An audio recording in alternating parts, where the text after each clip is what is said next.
sometimes not having money makes you want money that much more. Oh, that's you're on your Gary V right now. Go off, King. I mean, it's I don't know how much. Wait, start the TikTok clip right now. Go. On today's part of my take, we have a twofer for the people. We got A.J. Brown, Super Bowl champion. Awesome interview with him from Eagles camp. And then we have Kevin Clark from ESPN, formerly The Ringer. Come stop in the studio. Little NFL preview. It was so awesome just talking about the entire league, teams that we think are on the rise, teams that are going to suck. It just feels good talking football with the boys. We're going to do the Mount Rushmore of skills we wish we learned when we were younger. We have hot seat, cool throne, a must-listen hot seat, cool throne. Hank is back, and he brought it. And then we're going to finish with guys on chicks, and it's all brought to you by our friends at DraftKings. The dog days of summer means MLB is fully heating up, and so is your shot to score big. Download the Pick 6 app for the easiest way to turn your baseball takes into actual cash. It's crazy simple. Just pick more or less on the stats for two or more of your favorite players, and boom, you're in the mix for big cash prizes. No gimmicks, no weird rules. Land your picks, and you're on a title run. Pick 6 brings major upside with payouts beyond the minimum if you beat the competition. And get this, all new Pick 6 customers will instantly get $50 in bonus picks on just a $5 entry. Baseball season's second half is kicking off. Here's your chance to cash in. Download the DraftKings Pick 6 app now and use code TAKE. That's code TAKE. New customers play $5, get $50 in bonus picks instantly. Ride the upside where a few bucks can turn into a bag. Only on DraftKings Pick 6. The crown is yours. Okay, let's go.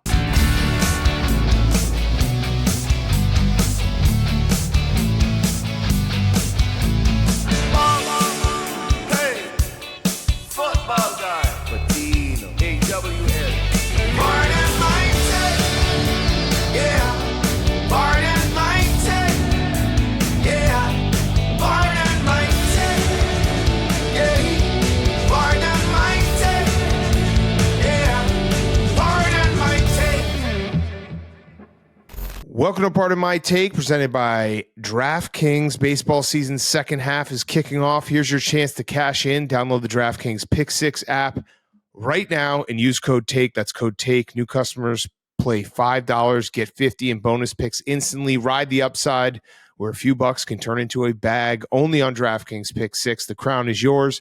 Today is Wednesday, August 6th, and we had Hard Knocks. Football is back. That's my review. Da-na-na-na. Yeah, Hard Knocks happen. This is you can set your watch to this exact week every single year.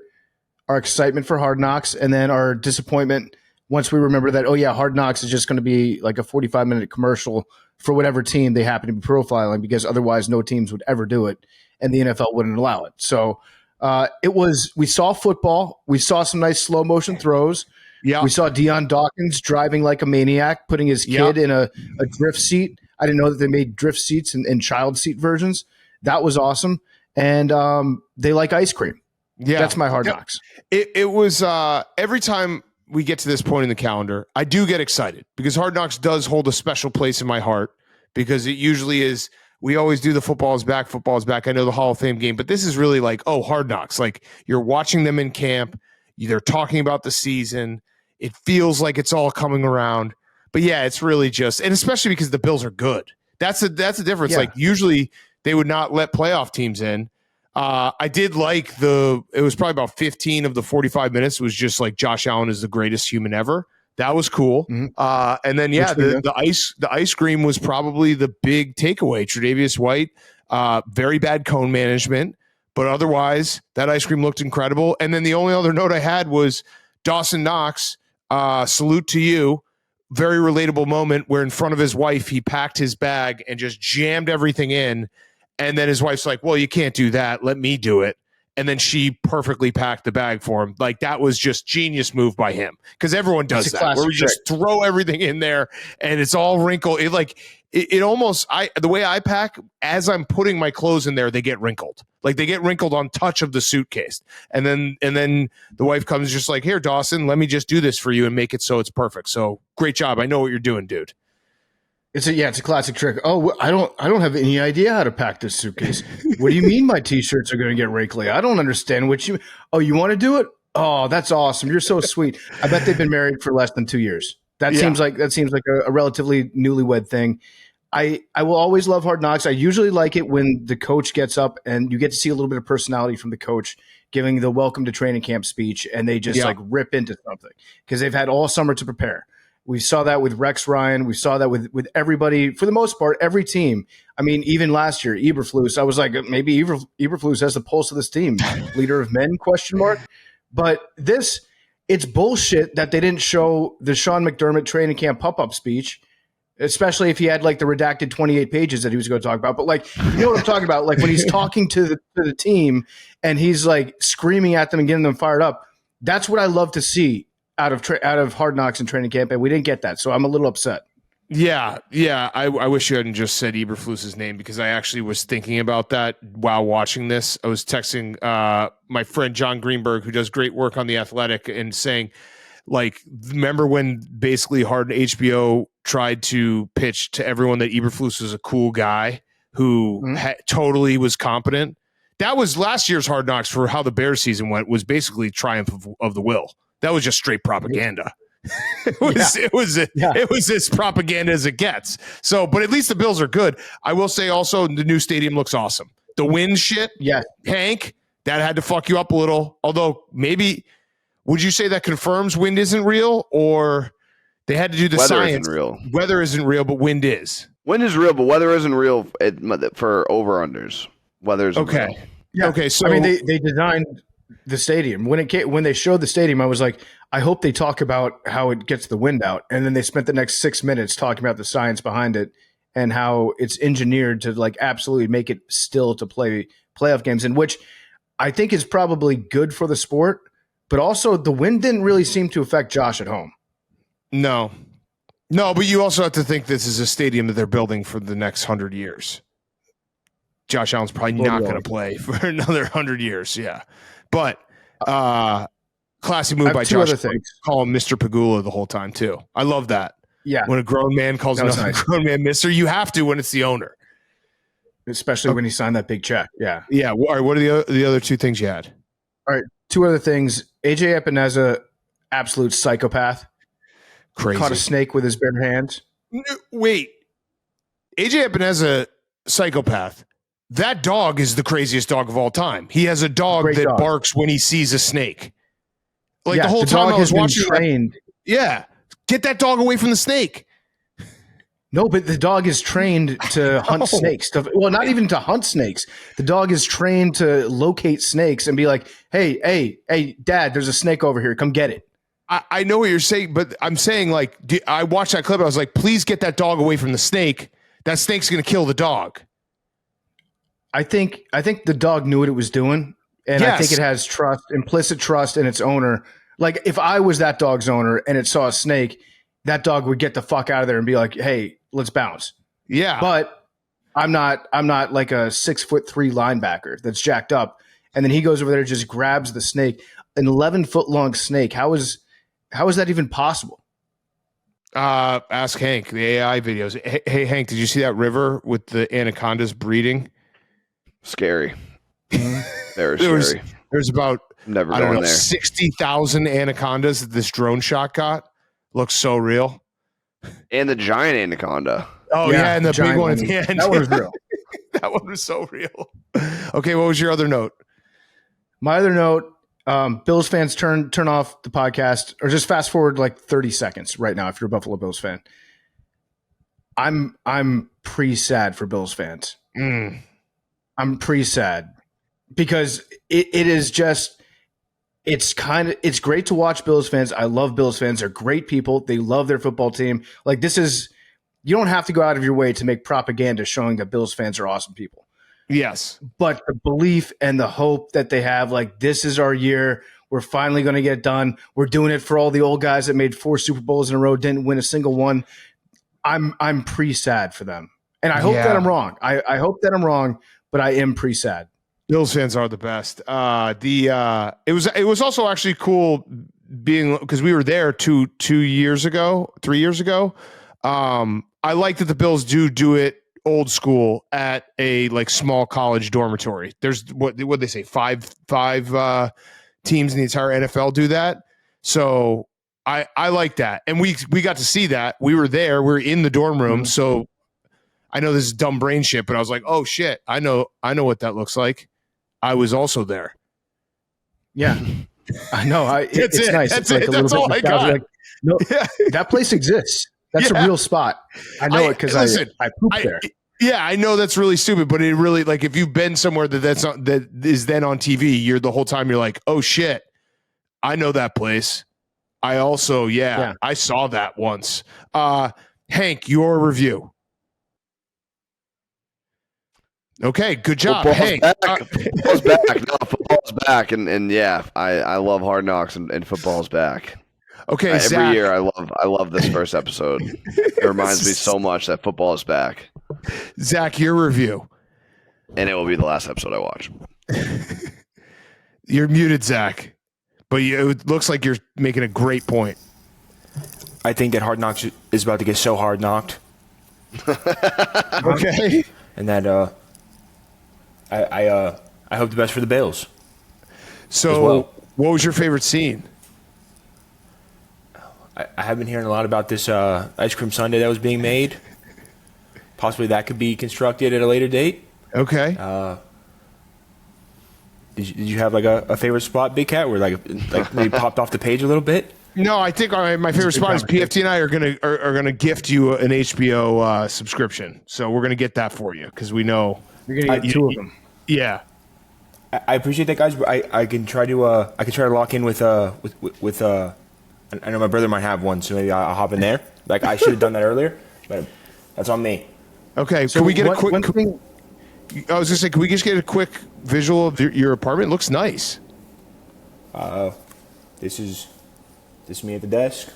We've got TV or bed. Wait, sorry. That's a sick TV kitchen setup. And then that's a nice place. Desk. Yeah. Oh, the double monitors. Look at that. Whoa, Zach. That's my guy. I like Don't it. want a bad look, I know, but so functional. Okay. Where would you eat the McDonald's? Right here. Okay, nice. This nice. would be this is where all meals are consumed. Yeah, this is it. This is the chair. How many hours a night are you sitting at that desk? Most of the hours until all the hours until I go to bed. If we're gonna on like a Saturday, like a full Saturday, a nice Saturday this past weekend, it was beautiful out. Majority of my hours, which I'm gonna do less hours, but a lot of hours right now. No, yes. there's no fuck it. It's so many hours. It is. Be yourself. All right, what were you gonna say, PFD? Well, the one thing that we learned when we were at Bills camp was they spend most of their time when they're not practicing just straight up playing video games against each other. That's like the only thing. It's basically like college. I think that Hard Knocks after week 1 should just be them streaming, playing each other in video games. I would love it. That would be more interesting. That would be a better show. Yeah, I'd agree. Okay, what else? We taped the rest of the show in studio. Do we have anything else besides the fact that the NFL is banning smelling salts and we got to stand on the soapbox for our guy George Kittle because it's bullshit. And let me just say this. First they come for the NFL, then they're going to come for podcasters. And some of the best episodes of this show have been after we've done smelling salts. Yeah. They're trying to outlaw dudes rocking. It's crazy. Is the NHL going to have to now too? Like, are they forcing other leagues? So I don't know. I read a little bit about it. Did you guys read the explanation? Yeah, smelling salts give you concussions. It says I gathered.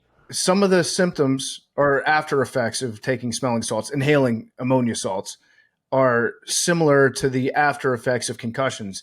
Yeah, like if you just rip a smelling salt, you're not going to do great on an IQ test because you're just feeling it like how jacked you are. So I don't know if they did the test like 30 seconds after, 10 seconds after, 5 minutes after, but I don't know. All I can say for sure is I've ripped probably 400 smelling salts in my life, and I turned out fine. Yeah.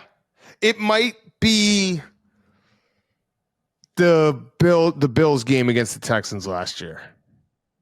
Do you remember when Josh got hit and then he did the smelling salts and he was very concussed and he came back in? Yeah. Could have been that. But I do stand with George Kittle. I think you got to listen to the players on the. You can't if you know what Goodell's probably doing. This is probably one of those things where he's getting ready for the next CBA already. He knows they don't have a union, like a union head. They've got an interim guy. He's taking away smelling salts, and then he's going to say, "I'll give you back smelling salts if you play an 18th game." Yeah. Something's coming out of the players' paychecks or livelihoods, and then you're gonna get smelling salts back, and they'll be like, "This rocks." I will say, shout out Redbird Rizzy. He had a good idea. He said, "Let's hypothetically say I get a sideline pass for every game and keep a pocket full of salts. Pocket smelling technically isn't illegal. So if George Kittle just goes and smells this guy's pocket before every single drive, that's not illegal." Or finger smell. Just have a guy soaking his hands in the ammonia and then going up, be like, "Smell my finger." Face masks made out of smelling salts. Yeah, we can get around this, Rob. We've got to figure out a way around it. Yeah. I think you just go into the blue tent. I guess that. See, NFL, you've now made it even more confusing because now guys have to go in the blue tent, do the smelling salts, and then you won't know if they're concussed or not. That's your fault, Roger. And wouldn't you rather have them doing it in a safe location, not behind closed doors? Yeah, I would agree. Yeah, let's just be honest. Just give every team like an allotted amount of salts, and they can divvy them up how they want. I like that. I agree. Starters only. I like that because then you could basically be like at the end of the season, you're like, oh shit, the Ravens got a big game in Kansas City, but they've used all their smelling salts. How do we handicap that? Have to think about it. And then you have like some no salts games against some cupcake opponents, and then that's when you bet on the underdog. Yeah, that's how you know that they're not taking it seriously. Yeah, the trash talk in college football, being like, "We're not even going to use our smelling salts on you. We know that we'll beat you no matter what." Yep. We'll open some doors. All right. Do we have anything else? Yeah, there's a couple things. Okay, it's depth chart season, so the first depth charts have come out. There's really nothing to take from any of them except for the Saints. So the Saints depth chart, they listed all three of their quarterbacks as first teamers. They've got 3 starters. I know if you have 2 quarterbacks, you don't have one, but what if you have 3? That's tough. It's I don't really know. Memes isn't on this call, is he? No, he's not. Okay. I was going to ask for a custom meme where it's the dragon meme where 2 are great and then 1 is like goofy, but all 3 are goofy. I feel like that would be a good one for them. And then the other news that I had was that ESPN acquired NFL Network. Obviously, we talked about the red zone a little bit already. So they have NFL Network. They have that entire thing under their wing now. They're going to let the NFL Network keep producing some of their shows, but also now the NFL, as part of this deal, has a 10% equity stake in ESPN. So the NFL now officially owns ESPN, as opposed to in the past where all they could do was, let's just go ahead and give them all our shittiest games from Monday Night Football and make them do whatever we want them to do. Then we'll start trickling out good games to them. Now they officially have a 10% ownership stake in ESPN. Yeah, Florio's all over this. So just remember it. Remember it. Just think about it. I'm glad that Florio's all over this, but I don't know what differences we're going to see, but I do think that the NFL is going to make it way less likely for other media companies to conduct interviews with NFL players. That's what I think. Yeah. I mean, it's like what we said on Monday. I think that ESPN will not rock the boat to start, and then when they have to make more money, they'll start shoving ads, and then we'll just be screwed. And we'll be like, well, we have – problem is they have us. That's really what the issue is with all of these, big conglomerates and big companies joining forces. They got us. We're going to watch no matter what. They got us. We cannot do anything except complain on Twitter. And we will, but they got us. The smelling salts might be a bridge too far for some people. There's definitely one guy out there that saw the smelling salts news and was like, fuck it, I'm out. They can only push a man so far. Yeah. Oh, the NFL's gone woke. No smelling salts. But then maybe there's one person who comes back because they're like smelling salts killed my father, and now I can now I can watch the NFL again. The only other thing I had was the I'm turning into Frank Fleming because the Cubs season is spiraling right now, and the Brewers never lose. And I literally have been saying, I've been repeating to myself over and over, the Brewers never lose. And like I wish I had something to chew on because I'm getting that frustrated. They're on a 119 game win streak clip, like from May 25th on. I think they're like 44-16, so it'd be a 119 winning season. They just never fucking lose. They never lose. Mm-hmm. All they do is win. They never lose. Buster only said smiling. Yeah. It's all happening. Okay. Oh yeah, and Schwarber should be MVP because he hit. But we talk about that a little bit later. He did hit 2 home runs on Monday night. They were fucking mammoths. All right, we got Hot Seat Cool Throne, a must listen Hot Seat Cool Throne because Hank's back. Mount Rushmore of skills we wish to learn when we were younger. Kevin Clark in studio NFL preview. Great interview with AJ Brown and Guys on Checks Loaded show. Let's go. Okay, before we get to Hot Seat Cool Throne, Game Time. There's nothing like getting to a baseball game, especially last minute. Lucky for me, I always use Game Time, the official ticketing partner of Barstool Sports. Game Time makes getting tickets faster and easier. Price on the app actually go down the closer it gets to showtime. Hank, look up some tickets for the Cubs Reds this afternoon, so Wednesday afternoon. Check out those. You can put savings back in your pocket and spend them at the ballpark on a hot dog, a new hat, or some good old-fashioned Cracker Jack. What are you waiting for? Hank, give us those tickets. You can get them for $39. $39. So go buy those tickets, Cubs Reds. $120.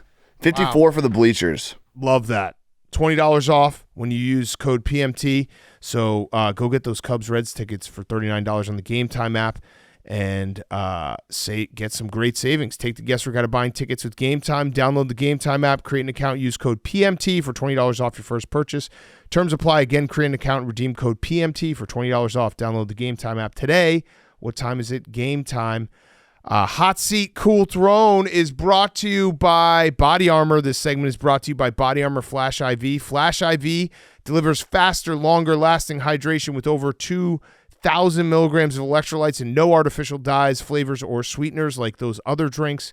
So whether you're training, traveling, or just feeling the heat, work hard, hydrate hard with Body Armor Flash IV, and grab yours today at your local 7-Eleven convenience store. I got the Tropical Punch. I'm going to hit this and take a whack out of this real quick. Body Armor Flash IV. I got the strawberry kiwi right here. Delicious. That is so good. Delicious stuff. That is so good. Great for recovery. Body Armor Flash IV. Hydrate hard with Body Armor Flash IV. And grab yours today at your local 7-Eleven convenience store. Tell them Oldie sent you. Yeah. Hank, Hot Seat Cool Throne. My hot seat is the Speedway Classic. Yeah? Okay. Wait, we got more news about this? So this might be a... we talked about, all right, whatever. Wait. You know what this is? I think this could be a new segment. Hank's recap of the last part of my take episode. Yeah. What was the Speedway Classic? Whatever. We talked about it Sunday. My hot seat is, we did. We didn't. No, we did. No, I want to hear what the Speedway Classic one was. It was a disaster. Yeah. Listen, you were here in body. I know. Yeah. Your body, mind, spirit. Body was physically in the room. I was reading more about it yesterday, and I really wanted to emphasize how bad of an event it was. Yeah.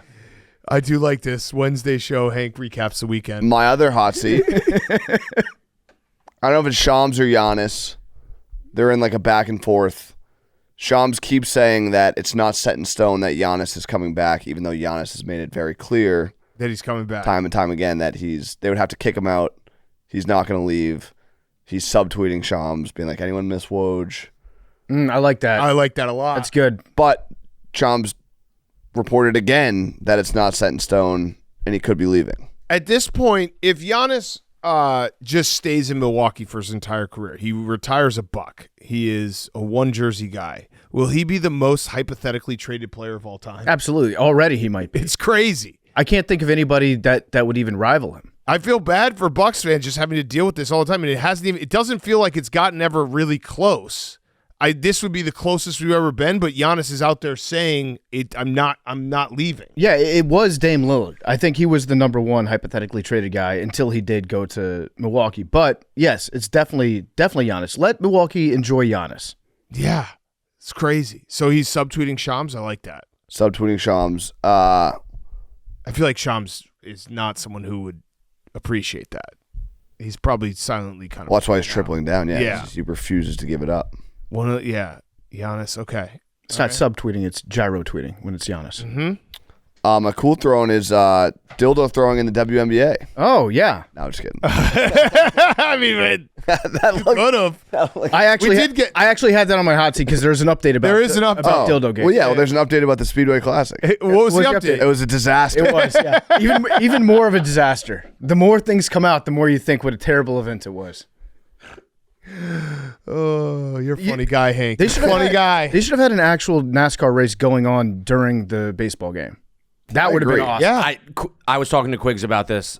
He said that NASCAR is trying to implement a electric race so it wouldn't be so loud so that they could do that while they were doing the baseball. I don't know how I feel about the electric race. Next thing you know, we've got electric lawnmowers, electric power washers. It would be impossible to do like the normal race. It's so fucking loud. This is one of my ideas for Arlington Heights and the Bears because it used to be a horse track. They should build the stadium and then a horse track around the stadium, and all the seats, it's glass and all the seats are swivel, so you can just watch the game, commercial, turn around, watch the race. Yeah, I like that. I like the idea of so sick. A dual-use stadium being used for two sports at the same time. Like a football game's not enough for you? Well, we got a horse race going on every time there's a break in the action. Because it's literally just the ADD stadium. Whatever the next generation is, was it Generation Beta?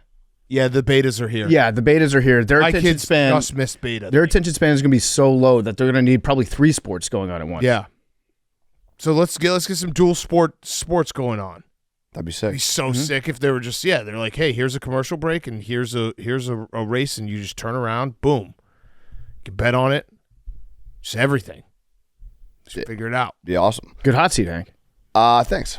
Yeah, couple hot seats, extra work. My cool throne is I have a couple of these too. March Madness. Okay, yeah. NCAA voted not to expand the tournament. Thank you. Safe for now. Yep, it's coming. Don't expand it. Yeah, this is the trial. It is. I agree with Hank. Yeah. They put this out there, being like, "Hey, we're not going to do it," knowing that now it's they moved the Overton window. Yeah. Where now we're talking about the expansion, and next year they're probably going to let it in. It's not a ridiculous idea anymore because they've gone all the way to a vote. Yeah, like the tush push. They'll probably ban that next year. Right, exactly. That's how they work these things. Or like the commercials they're going to put on Red Zone on ESPN. Yeah, that's going to happen. Okay. Then my other cool throne is Mike Francesa / the Giants and Giants. Although kind of, I don't know. The original clip, it's a Mike Francesa old radio clip when he was on WFAN. Can we play it? Yeah. Find it. It's so funny. It's so funny. The guy calls in. He's like, hey, you ever think since the San Francisco Giants used to be the New York Giants, when they're ever in town, they do like a lunch or something? And Francesa hated the call, was disgusted by the call. Dan in Warwick, what's up, Dan? Hey, Mike. I just got a question about the Giants. In your years of experience, have you ever seen, how the San Francisco Giants were once the New York Giants? Has there ever been either a franchise to franchise or maybe even player to player get together when San Francisco comes to New York? Like, do they ever say hi? Maybe, I don't know, go out to dinner or something? I don't know what are you talking about? Is there ever any interaction when the San Francisco Giants come to New York or vice versa? The San Francisco Giants come to New York and do what? Have a game, They play against the Mets, and what do you want to happen now? Do the New York Giants ever reach out to them, either the players or the franchises? The football Giants? Yeah, the football Giants. Well, what is the connection between the San Francisco Giants and the football Giants? Well, they used to be in New York, and they got the same name. But they have nothing to do with each other, though. There's no connection. They have different ownership. There's no connection between the two teams. I mean, there's no connection in any way between the two teams. They have no relationship. Do you think because they're Giants are like brothers or something? That might be the weirdest question I got in a long time. I mean, that might, and I think that's an honest question. That might be the strangest question I got in a really long time. Yeah, as a matter of fact, they have the Giant Picnic. They hold it over in Totowa, I think it is. And then they have the Giant Relay Race and the Giant Raffle. and then they all get together for the giant breakfast the next morning, and then they go their separate ways. It is true. It's a July weekend every year when it happens. Yeah, and then the Rangers in Texas and the New York Rangers have the same thing. They meet usually in Abilene and have that in August every year. Lundqvist is particularly close to Yu Darvish. As a matter of fact, there's a kinship there between the two of them.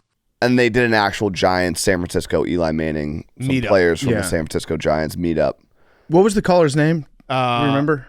Someone in Warwick, because I saw he came back on. The WFAN had him on yesterday, and I guess he was not funny and not like with it, which is crazy. So, all right. This is one of those videos. It's one of those things it's funnier when Francesco is not. Yes. Like, now that he's in on the Yes. joke, it's a lot less funny. I agree, and I like Obviously, it was a Mike long time Francesa. ago, but I think he's obviously a titan of sports talk, and he seems like a good dude. Never met him, but I know he's been in the Barstool New York office a bunch. Seems like a great guy, but it is funnier when he's like oblivious to the callers trolling. Yeah. That was the beauty of his show. I liked it. I thought it was hilarious. The only critique I had is it was a promo for Eli's show. I wish it was just like, they're just like, hey, let's make long are the days that they just make funny videos just to make funny videos. yeah. Mm-hmm. So, but I thought it was hilarious, and it's also a very funny, like, full circle. 10 years. Francesa was the best. They got to do something with Spider-Man. I was listening back to the call of the guy who just kept on calling him Michael. He got so upset. I like the one. Where, Michael. The Harambe Stop saying Michael. The Harambe one is the funniest one of all. A gorilla. Oh, Gorilla? find that one. Let's play that one. yeah. A gorilla. He was in the cave with a gorilla. And then Or the guy who said, it was Jesus' tweet, right? That was like this guy dropped a hard R on Gorilla. Yeah, I think this was like or this wasn't even on the radio. This Mickey was just Mantle. in the When he's talking about Mickey Mantle winning the basement. Triple Crown, and the caller's just like, how could he win the Triple Crown? He's not a horse. And he's like, you waited 4 hours to say that? Can you find the Harambe? Is that not it? There was a gorilla. A Jason Giambi, Mike Francesa meetup would go crazy. Oh, yeah. That'd be good. Do you have the gorilla? I don't think this is it. I also This is like the the one first. where he just lists I had the other one. Jacob deGrom's run support. Yeah. And he just says 1, numbers for 2, 5 minutes. 0, 1, 2. Yeah, this is it. Here it is. You a child in there? You're going to have people who are going to say, wait a second, I'm worried about the gorilla? When your kid's in there, basically maybe seconds from having his head crushed. We live in a world now where you are going to be more concerned with the gorilla than you are the little boy. What's wrong with you people? They're thinking about me. He fell into an area where he's in there with a gorilla who is dragging him around the habitat, and you're telling me you're worried about the gorilla's welfare? It's great radio. Shout out Funhouse. He was always. What's wrong with you He people? would find the funniest fucking things. Oh, man. Good job, Hank. Nice that was job, some Hank. great riffing, great Awesome hot banter. seat, awesome you. cool throne. It's great Little to have joke you in there, back. practical. Yeah, Great to have work. you back from Sunday. Hardest working man in Practical joke. showbiz. That's what we do here. Little, bits and shticks and jokes. Do you know when you're putting up like a Tony Snell?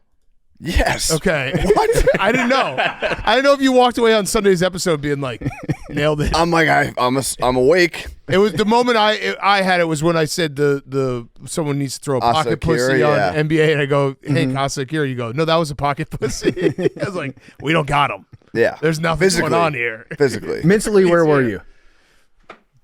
Rufus to soul still. Yeah. I- You essentially were like in a coma, and we went to see you last rites. That wasn't my worst. That was like but it was definitely Snell. It was Snell status. There's really no difference between Hank Saturday, and dude. Mincy on It's- Monday after a big show. No, it's Sunday. It's and this is a problem, and this is It's summer. Summer's coming to an end.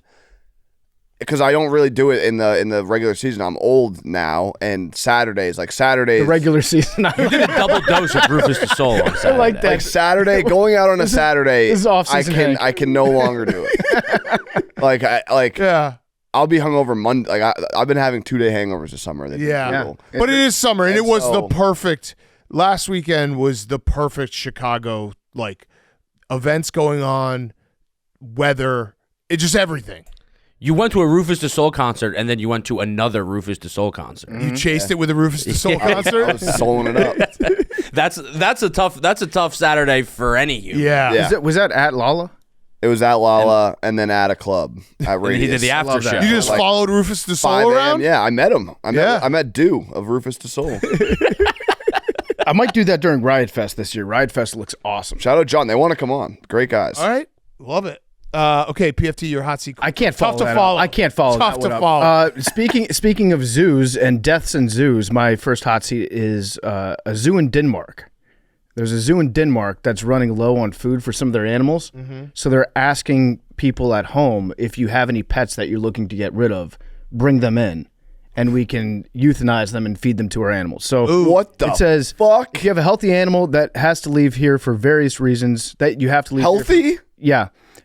Because you can't feed like a diseased Yeah, but like, animal. oh, let me sacrifice my healthy animal? Yeah. Feel free to donate it to us. The animals are gently euthanized by training staff and are afterwards used as fodder. That way, nothing goes to waste, and we ensure natural behavior, nutrition, and well-being for predators. The zoo says it accepts donated rabbits, guinea pigs, and chickens. That's what I was going to say. Yeah, on weekdays between 10 a.m. and 1. There's a death drop-off zone that you have to hit between 10 a.m. and 1 p.m., but no more than 4 at a time. Our brains immediately went to dogs and cats. Dogs and cats, yeah. And that's not what the case is. That's not the obviously, but yeah, that's still fucked up. But if you have a rabbit, do they accept turtles memes? How is Mr. Pear doing? Give us an update on Mr. Pear. Haven't heard from Mr. Pear in a while. I got a turtle that hibernates. Wait, so he doesn't pick games? He's going to. We're going to make him pick games. Should we? I don't want to put more work on your schedule, but should we get a rabbit?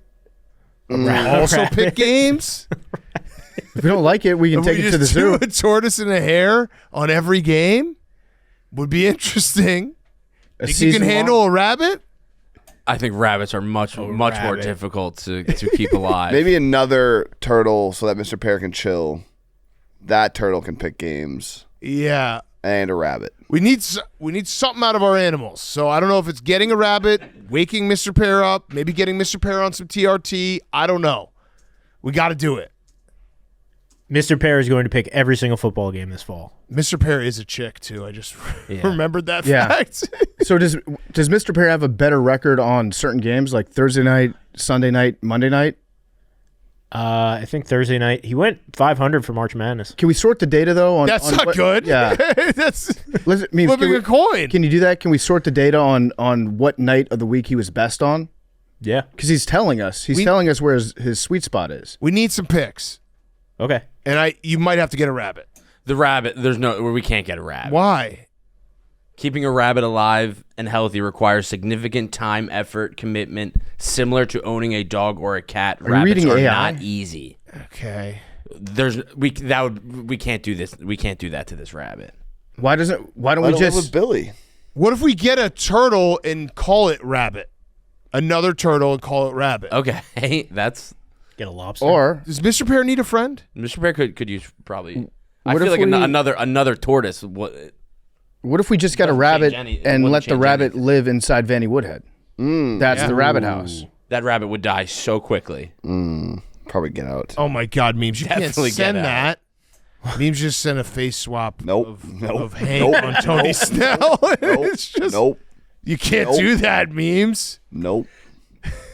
Across the line. Memes. That's like day one meme stuff right there. All right, so wait. Denmark's fucked up. We need a rabbit. Yep. Okay. That's what we got. A from turtle this. named Rabbit. A turtle named Rabbit. Any animal named Rabbit. Does anybody that works here have a rabbit already? Somebody's got to have a rabbit, like for the Where did I kids. see a rabbit? Sydney Wells probably has a couple rabbits. Sydney Wells probably does have a rabbit. Oh, Brandon brought a rabbit on his back like a month and a half ago. He has a rabbit. Brandon does. Yeah. We should just use his rabbit. But he lives in Wisconsin.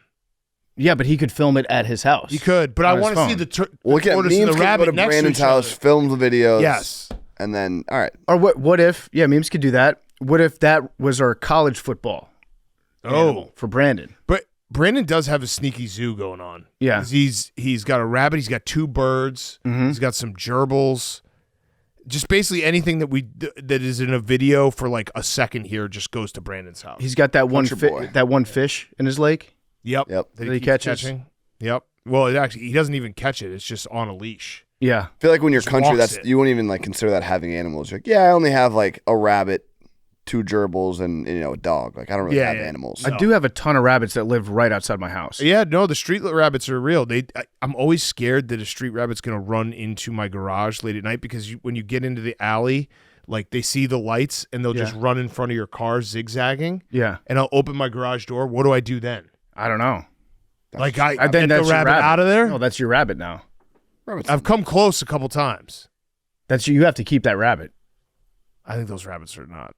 I mean, they're Rabies. Well, no, they just live in the alley. They can't be like super clean. They're they're badass rabbits. Like the rabbits that I have outside my house will stare down Blake and not move. Yeah. Just be like, come get some, bro. Well, and they survive like Agent Orange chemical warfare once a month when they nuke the alleys for the rats. So those rabbits are legit. Mm-hmm. Okay. My other hot seat is the dildo thrower, the first dildo thrower who has been apprehended. His name is Delbert, which is a plus name for Awesome a dildo name. thrower. Awesome name. So he got arrested on Saturday. He was the one that threw the dildo during the Valkyries Atlanta Dream game.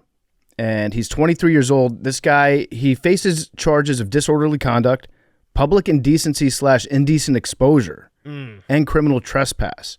So they're throwing the book at him. They're trying to make an example out of Delbert. So actually, Arian brought up a pretty good point yesterday. We were saying that like it might be the WNBA that's engineered this. Yeah. He's like, this is actually a sign. It's a bellwether that the WNBA is doing well. That you have fans that are throwing dildo. That's like the more toxic your fan bases get, the healthier your sport as a whole becomes. All this stuff. Well, all the discourse, everything. Yeah. The hate. That was my whole point with the Angel Reese, Caitlin Clark. When people get upset about it and make it this like crazy thing, it's like this is good. This is rivalries. You wouldn't go out there and spend $39 or $40 on a neon green dildo and throw it onto a court if nobody was going to see it. Correct. It's a tree falling on the forest situation. My cool throne is death. Cool throne, death. Because Mike McDaniels in a press conference yesterday said that today's a great day because we're one day closer to death. I saw that. Do you think things are going well with the Miami Dolphins right now? It's bad vibes. Yeah. I don't. Bad vibes. What was his message behind it? What was his reason? Can we play the clip? Yeah, bad vibes. Bad vibes. We're going to do a preview with Kevin Clark in a minute, and I think we talked about that. Bad vibes. I guess if you're a Christian man, being one day closer to heaven's not a bad thing, right? Yeah. He's accepted it. That's a bizarre way to phrase that, though. Yeah, that doesn't say like confidence in your quarterback. No. Like you're looking forward to, you'd rather be dead. It's basically like I'm looking forward to death. Right. Like I have to go through practice today, but on the flip side, I might die sooner. Zach Taylor, like Sean McDermott, Andy Reid, they wake up and they're like, thank God I'm alive so I get to coach this guy again. Yeah.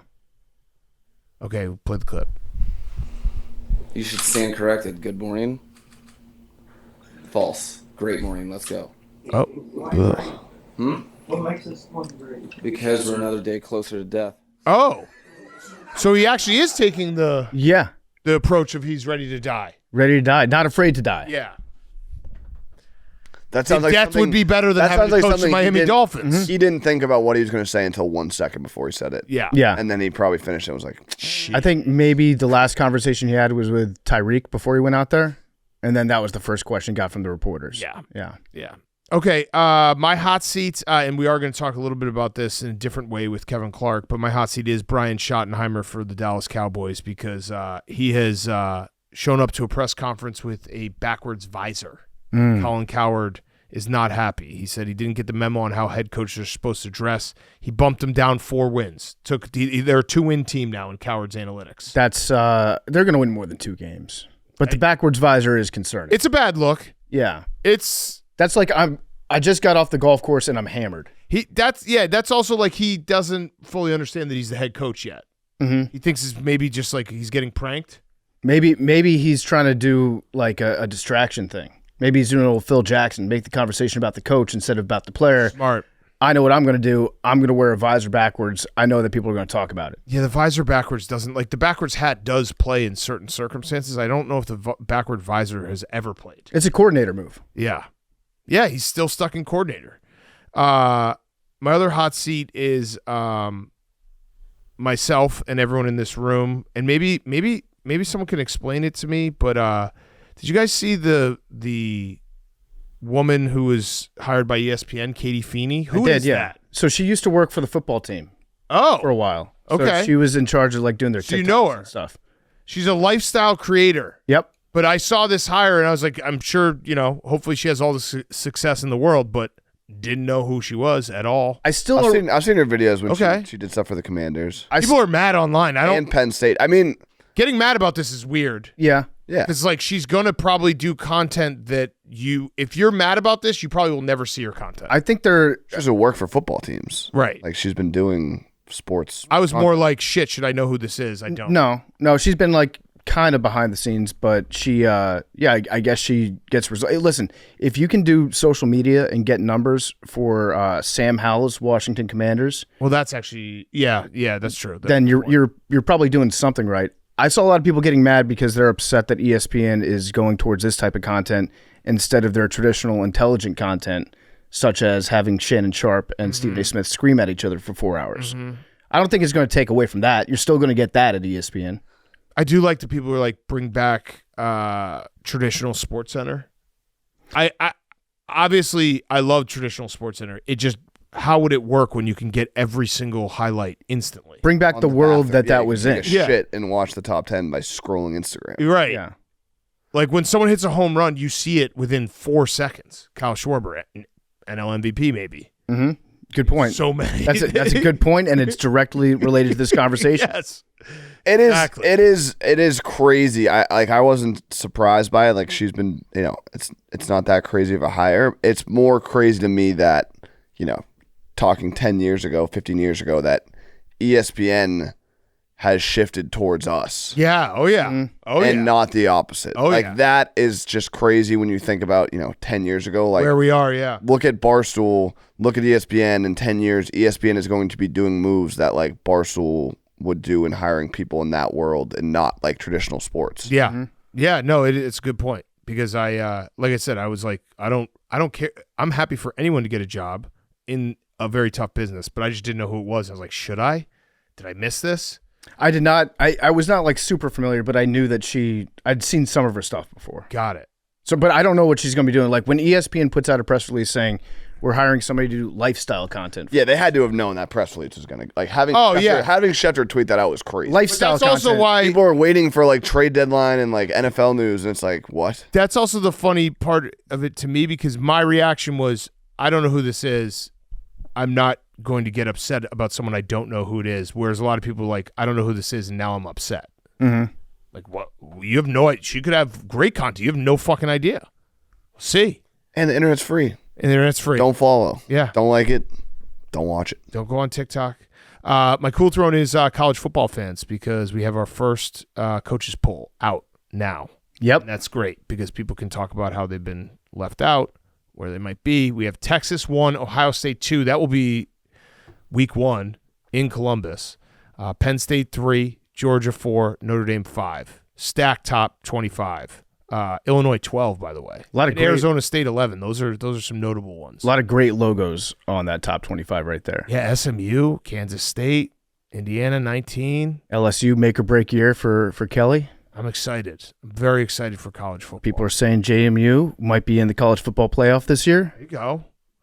All right, and then also my cool throne is our former colleague Mantis because he finally completed his 100 free throws in a row, which was an insane. So Mantis did this stream. He's done it before a couple years ago. He done He before. didn't finish it. He didn't complete it. This was the first time he actually did it. That he actually completed it. So the rule was he has to hit the 100th free throw blindfolded.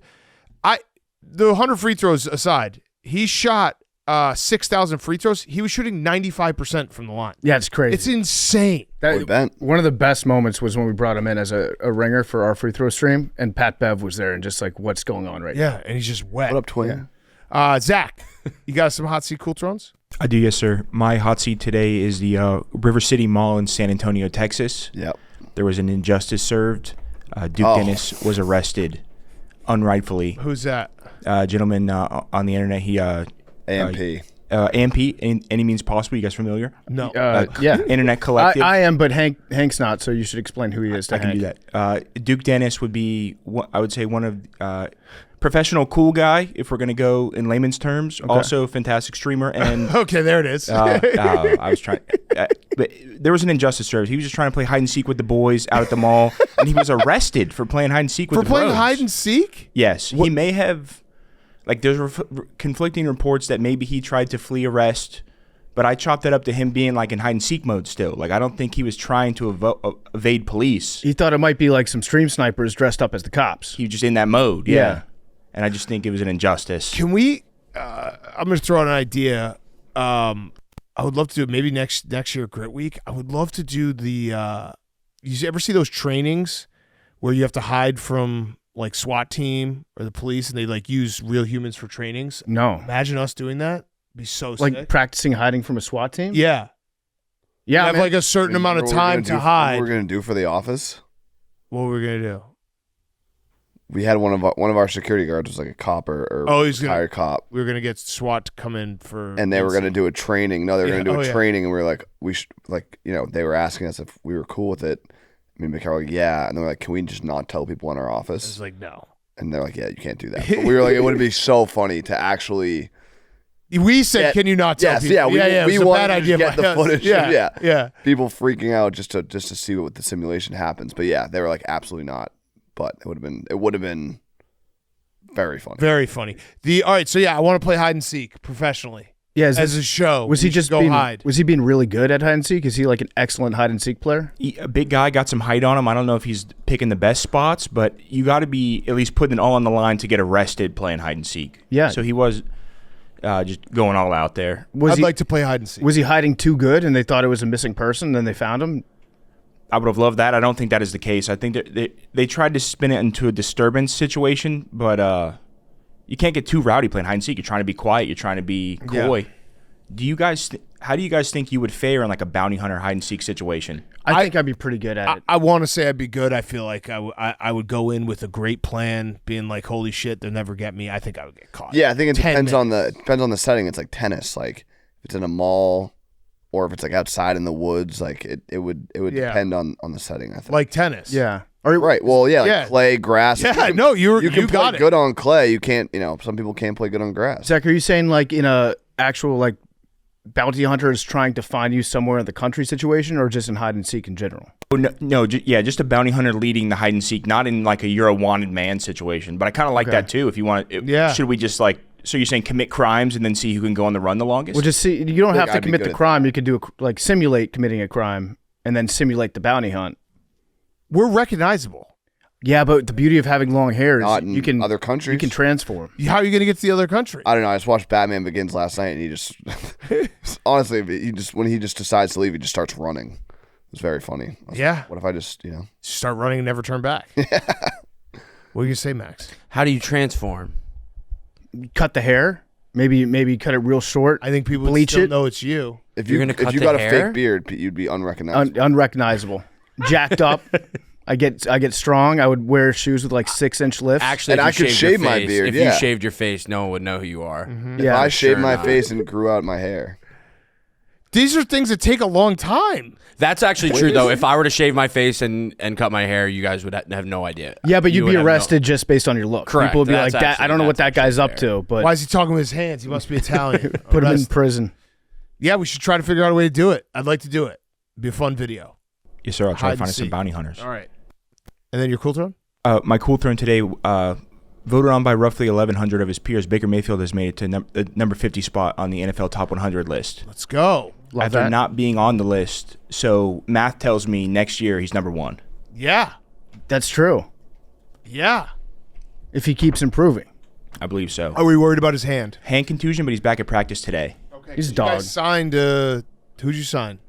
I know that we Tyrod? took Teddy Bridgewater out for a workout. Oh, Teddy Bridgewater. And then also honorable mention there, top 10 quarterback in Madden as well for Baker. So a little bit of a great list week for him. Okay, that is good. Who are the top 10 quarterbacks in Madden? So the top 10 quarterbacks in Madden are number 1 spot, Josh Allen. Number 2, Lamar Jackson. Joe Burrow, Patrick Mahomes, Matthew Stafford, Jared Goff, Jalen Hurts, Justin Herbert, Baker Mayfield, and then Jaden Daniels rounds it off at 10. Okay. Okay. A little different than Max. Noted. Noted. Do I owe him a No, this card? one is according to coaches, Yeah. executives, and No. scouts. He's gonna get traded. Did that what? Oh, you're talking about Jaden? Yeah. I think you just gave it to him, didn't Did I actually give him my car? Yeah. How did that clip turn out? Because I thought when I walked away from it, I thought maybe I don't owe him my car. No, I think you do. Well, but you also could owe Max your car. Are we doing? You may need to preemptive buy hot another seat? El Should we talk Camino. about it, or do we not want to jinx it? What? PFT said something very scary to me this morning. What did he say? It's his preemptive hot seat, yes. Can you We say should it? talk about. Say I mean, All right, so Hank is doing a great job being CEO of golf operations for PFT Enterprises. He's been all on me, begging me to stop working and to start playing more golf, which is his it's a primary week job. away. Yeah, Week it's a week away. So we're going to go out. We're grinding today. I'm going to grind all week on the course. We're going to make a trip to Harborside Golf Course this afternoon. Yep, shout out to Harborside. It's about 30 minutes away, would you say? Maybe an hour in 30, traffic. 30 minutes, no traffic. Highway driving. I forgot that I was going to have to go on the highway when I left to come into work this morning. So I brought the El Camino in. It's going to be a test. It's going to be. I put it 65% chance I get there. 65% Why don't you just chance. go Yeah, drive why with don't you Hank? just go with Hank? I kind of want to embrace the Shane's adventure. gonna have to go. It's a quest. Yeah, Shane's gonna have to go in that I'll drive car. behind you. It's a quest. I'll drive I behind. might have to stop for gas twice on the way to get there. Yeah. If it breaks down on the way, I will call a tow truck and I will have them just pick it up and drive it to Ashburn, Virginia, and leave it with a note on it being like, "Here's your car, Jaden. Have fun." Oh man, that's nerve wracking. Yeah, we'll see. That's exciting. I know. I'm actually pumped about it. That was your cool throne, right? Yes, sir. Okay. All right. Good hot seat, cool throne, boys. That was great. Great hot seat. Hank's so back. We're firing. So back. All right, we're going to do our Mount Rushmore. Before we do that, Hey Dude, what better way to kick off football season than with the official shoe of tailgating? Hey Dude is your go-to for every game day look, easy to slip on, effortlessly cool, and built for all-day comfort. We wore our Hey Dudes all week long during Grit Week, from the bus to the field to every interview in between. Our Hey Dudes didn't miss a step. If they can survive Grit Week, they're more than ready for tailgate season. Whether you're grilling in the parking lot or glued to Red Zone on the couch, make sure you're ready for every touchdown, turnover, and tailgate with Hey Dude. Gear up for tailgate season. Grab your pair now at heydude.com. They're super, super comfortable. Great for walking the dog, backyard, boat, pool, baseball games, tailgates, everything. Hey Dudes are so comfortable. You just slip them on, and we're wearing them, and there's got some fashionable ones too. Really nice just not having to deal with like shoelaces and stuff like that with Hey Dude. So gear up for tailgate season. Grab your pair now at heydude.com. Comes PMT recommended. Okay. Mount Rushmore time. Mount Rushmore of skills we wish we learned when we were younger. Skills we wish we learned when we were younger. Do we need to talk at all about Queen Latifah? Queen Latifah's a great pick. I don't know if that was a great pick. Racism is alive and well. Okay, you're going to go that card. Wow. Okay. No, Okay. great. Queen Latifah's a great pick. Great? It's a funny pick. A great pick? I thought it was Because a you good loved pick. her work in. Barbershop. Okay, nailed it. Okay. It was the closest Mount Rushmore of the season. Yeah, it was crazy. Is what, like 0.3% Crazy. separated first from second? Yes. Quad box was the right pick. Quest Hey, that's what I was the said. fun pick. And Big Cat got in my head. He was like, just be fun. And quests are fun. But if I was thinking in a bubble vacuum, quad boxes was the smarter pick. Yeah, All right. if we That's on me. switched Quavo with quad box, we would have won easily. Yeah. Yeah. But you also didn't have quad box on your list. Yeah, absolutely. Had Oh, you did? I thought you I had it. Yeah, I we wanted did. to pick it Oh, okay. first potentially. That is Wow. between quad box and quests at the end. Yeah. That's what PFT was like. Yeah, I like Yeah. the two choices. But you got to gave go with me. what you like. Yeah. No, I know. You can't panic. Quests are fun. Quests are fun. But yeah, whatever. 10 years from now, people are going to look back at that pick, underappreciated at the moment. It's going to be like Tom Brady. Yep. 6th round pick, Hell yeah. greatest of all time. All right. So, who's up first? We are up first. Okay. And I believe Big Cat and Zach took the lead in Rushmore. Okay, but it's all within like 1 point. Yep, 1-1-1. Yeah. Okay. We're down 2, down 1. Down 2 from first, 1 from second. Go. Skills you wish you learned when you were younger. Correct. Yes. Okay. We have the 1-1. Yes. We are going to go with money management. Okay. Good pick. Still don't know how to do it. Put in your mattress. I assume this is okay. Yeah. High yield EPTAs. Hard. You don't know what that means. Nope. Yeah, that's wouldn't it be nice if you knew that at a young age? If you start a Ponzi scheme, that's great money management. Not if no. you join one, but if you start one. Mm-hmm. Yeah. And this is definitely me, just bad learner. But like, I don't think learning money management when I was young and had no money, I don't know how much that would have helped me. It would help. If that makes It would have sense. helped. Yeah. It would have probably helped. Just get a bunch of mayonnaise jars. Because it's everything. It's like budgeting your money. It's like it's not just financing your money. But then I kind of take the Mike McDaniel's method of thinking. We're 1 day closer to death, so just let it rip. Yeah, let it rip. But you also still don't know. So like now that Bitcoin. Max, can you break down what you said by it's not budgeting, it's financing? I said it is budgeting. Like I looked up what I had to look up what money management means, and we're that far away. We're that far away. It's all of the encompassing. Which budgeting, it's it's really like financing. unclear on what it means. Which part is it? Was it the money or the man? I think it's probably the management part. I think you know what money is. I know what money means. It's a management part. Do you know what a baseball manager does? What's confusing about it? Is the process of planning, planning, directing, and controlling financial activities such as budgeting, saving, investing, and spending. I wish I now so you know what? Do you know what I wish I knew budgeting it better. I know what it is. I wish I had a better skill of it. When you break down your budget, what do you spend too much money on? Food. Yeah, budgeting, food and drink. Budgeting off vibes is always you get in a bad spot. Yeah. There are like things out there where you can like go back and see your budget, and that's bad. Yeah. That's bad when It you is. see that. Yeah. Do we think if you learn to budget too early, you're like boxing yourself out on, like if you're learning to save money too early, you're missing life experiences on like the stupid things you would have done with your money? Yes. You are. Yeah. Sure. It can be the smart thing to do, but it's not always the funnest thing to do. Right. Sometimes not having money makes you want money that much more. Oh, that's you're on your Gary V shit right now. Go off, King. I mean, it's I don't know how much. Wait, start the TikTok clip right now. Go. Well said. Every morning. No, I don't want. This is gonna get cut. It's probably gonna have to get cut. No, What? It's good. When you're gambling and you get down and you lose a lot of money, it makes you want to get money back that much more. Whereas if You're hungry. save it, if you save it and you're responsible, then maybe you're not as hungry. Yeah. Every morning I wake up, I light $1,000 on fire just to make myself go out and earn it.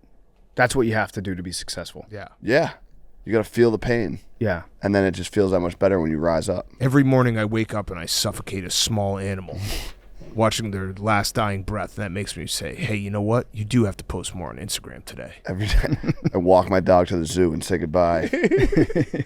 All right, good pick. But it's very funny that you don't know money. You had to Google money management. That's exactly. We're far off. That's exactly where I'm at. Yeah. Okay. Okay. That's us? Yeah. All right, Hank, I'm going to take All you. You got it. All right, I like got our this. list. I got this big time. 1-1 for us. I'm going to go with fixing cars. Mm-hmm. We had it. Knowing what to do, how to fix a car, not just for my personal. This could also be foreshadowing for my drive later on today. Mm-hmm. But it's something that like some people, they grow up in families that fix cars. Your dad teaches you how to fix a car. It becomes second nature to you. You can figure out what's going wrong, the 5 things that you can like try to manage on it. I never learned any of that stuff. I learned how to fix a like flat tire, and that's pretty much it. Yeah. And jumpstart a car. Yeah. Okay, all right, that's a good pick. Ours is similar, but a little just not car specific. It's I think we should go with our first pick's going to be basic handyman work. Yep, we had that on the list. I really too. wish I we had was simple home good with my repairs, hands and just being able to do shit. Mm-hmm. Man's man. Man's man. Never learned it. Now what do we do? 1? I like. Yeah, 1 is a great pick. I feel strongly about 1. 1 or 13, I'm in for both. And I actually think Hank's can agree with this. Fuck. I wish I learned how to golf when I was a kid. Yep, that was on the list. I see someone with the golf swing from when they were a kid, and it's like they have the basic tools that they're just always consistent. Mm-hmm. I did not play golf as a child. I did not play golf until I was in my 20s. God damn it, do I wish I'd had a golf swing since I was 5 years It old. would be nice. I did a golf camp one summer when I was, kid, and I played well and left the camp and was like, "Mom, golf is so boring. I want to play baseball." I'm good with golf, and then now it's all I do, and it's That's all you think about. yeah. Yeah, and imagine it, because you know what I'm saying. When you see someone who's I've been playing since I was a kid, they just have a flow to them where it's they trust their swing because they learned it at such a young age. And people that if you were ever able to score, let's say you were ever able to shoot in the 70s or ever able to shoot in the 80s, even if you don't play a lot, I'll play with guys I've only played a couple times this year, but they play when they were younger. They can go out and shoot in the 80s. They can go out and shoot in the 70s. If you've ever been able to shoot a low score, Yeah. even if you're not in form, you can. It's like riding a bike. You can kind of get back there. Whereas if you're trying to get down, it's just a war. And here's a message for everyone out there. Guess what? Riding a bike, overrated when you become adult. Whoa. Golf is way more useful. Facts. I would trade being able to ride a bike for being able to golf well instantly. Mm-hmm. Obviously, riding a bike as a kid is very fun, but from age 16 for the rest of your life, being able to golf better than riding a bike would be awesome. Mm-hmm. Did you know there's a coworker that we have here that has never ridden a bike? Oh man, I do. Who is? Do you know who it is? I don't off the top of my head. Is it someone people would know? Oh yeah, Oh yeah, I do. Give it to us. I do. Quigs. Quigs. Oh, never, no way. never rode a bike. Also, Well, he probably doesn't think bikes are real. He's got something. He said he just never learned as a kid, and he was he got to an age where it's you can't learn to ride a bike as No, he an needs adult. to just go. He needs to have someone close to him go teach him in a parking lot. we were going somewhere this weekend, and I was like, oh yeah, it's a quick bike ride, and then as I was saying it, I was like, you don't know how to ride a bike, so we'll take an Uber. Zach, how do you feel on a bike? I feel good on a regular bicycle. Okay, all right. Because I was going to say the feels better motorcycle. on a motorcycle. Yeah. Okay. You guys had that as one of your picks? Yeah. Yep, we did. All right, so it's us again? Yeah. I'm going to go to the top of the list, Hank. Love it. Cooking. Cooking. Being able to cook really nice meals for yourself. Max just said it. I mean, it goes with his money management. My budget, if I looked at it, which I don't because I don't want to be depressed, is the amount of money I spend on food. Mm-hmm. And when you buy groceries, you buy $60 worth of groceries that last you a week. Yeah. Get 1 or 2 meals on Uber Eats or Postmates, $60. I've gotten cooking, being able to cook well. I can cook sometimes if I have to. Do you think you would, if you could cook well, you would actually cook? Yes. I don't. The time thing is an issue. Yeah. I have waves where There's no way I get you really would into cooking and then I run out of time. I would to meal cook. prep. If you could cook well, you wouldn't be sitting down and being like, I'm going to cook tonight. Absolutely. Okay. Becomes passionate. Okay. It does, after a long day, it's nice. It can be relaxing. It can put you in a better mood when you go home. I grill. I agree with everything you're saying. But it's tough to find the time for it. No, you think Hank would go down and be like, hey guys, can we wrap up the show early? I got a souffle I'm working on tonight. I think if he had a lady over, I think he might. Maybe, but if I was good at cooking, I would want to cook more. Obviously, it's like golf. It's like anything. If you're good at it, you're like, yeah, I want to do that. I still think cooking, the dishes and all that stuff. It's there's part of cooking that just kind of sucks. I like the cooking you part. save so much money. The cooking part of cooking is great. Sometimes it's not even. I feel like I look at it. Sometimes you got to buy so much shit. I like grilling. Grilling's different. I love grilling. Grilling's different. It's a different sport. Yeah, totally different. That's Good men pick. shit. Good pick. Thanks, Sam. Men shit. All right, you guys got 2. No, it is a good pick. I just was more pushing back on you saying you would cook all the time if you knew how to cook well. I don't think that's true. In the summer, That's grilling. The off season. I do grill a lot. Grilling is different. Okay. We are going to go with playing an instrument. Good one. Just I see PFT in here playing the guitar all the time. Yeah. And I just think about like how cool it would be if I learned how to play the guitar.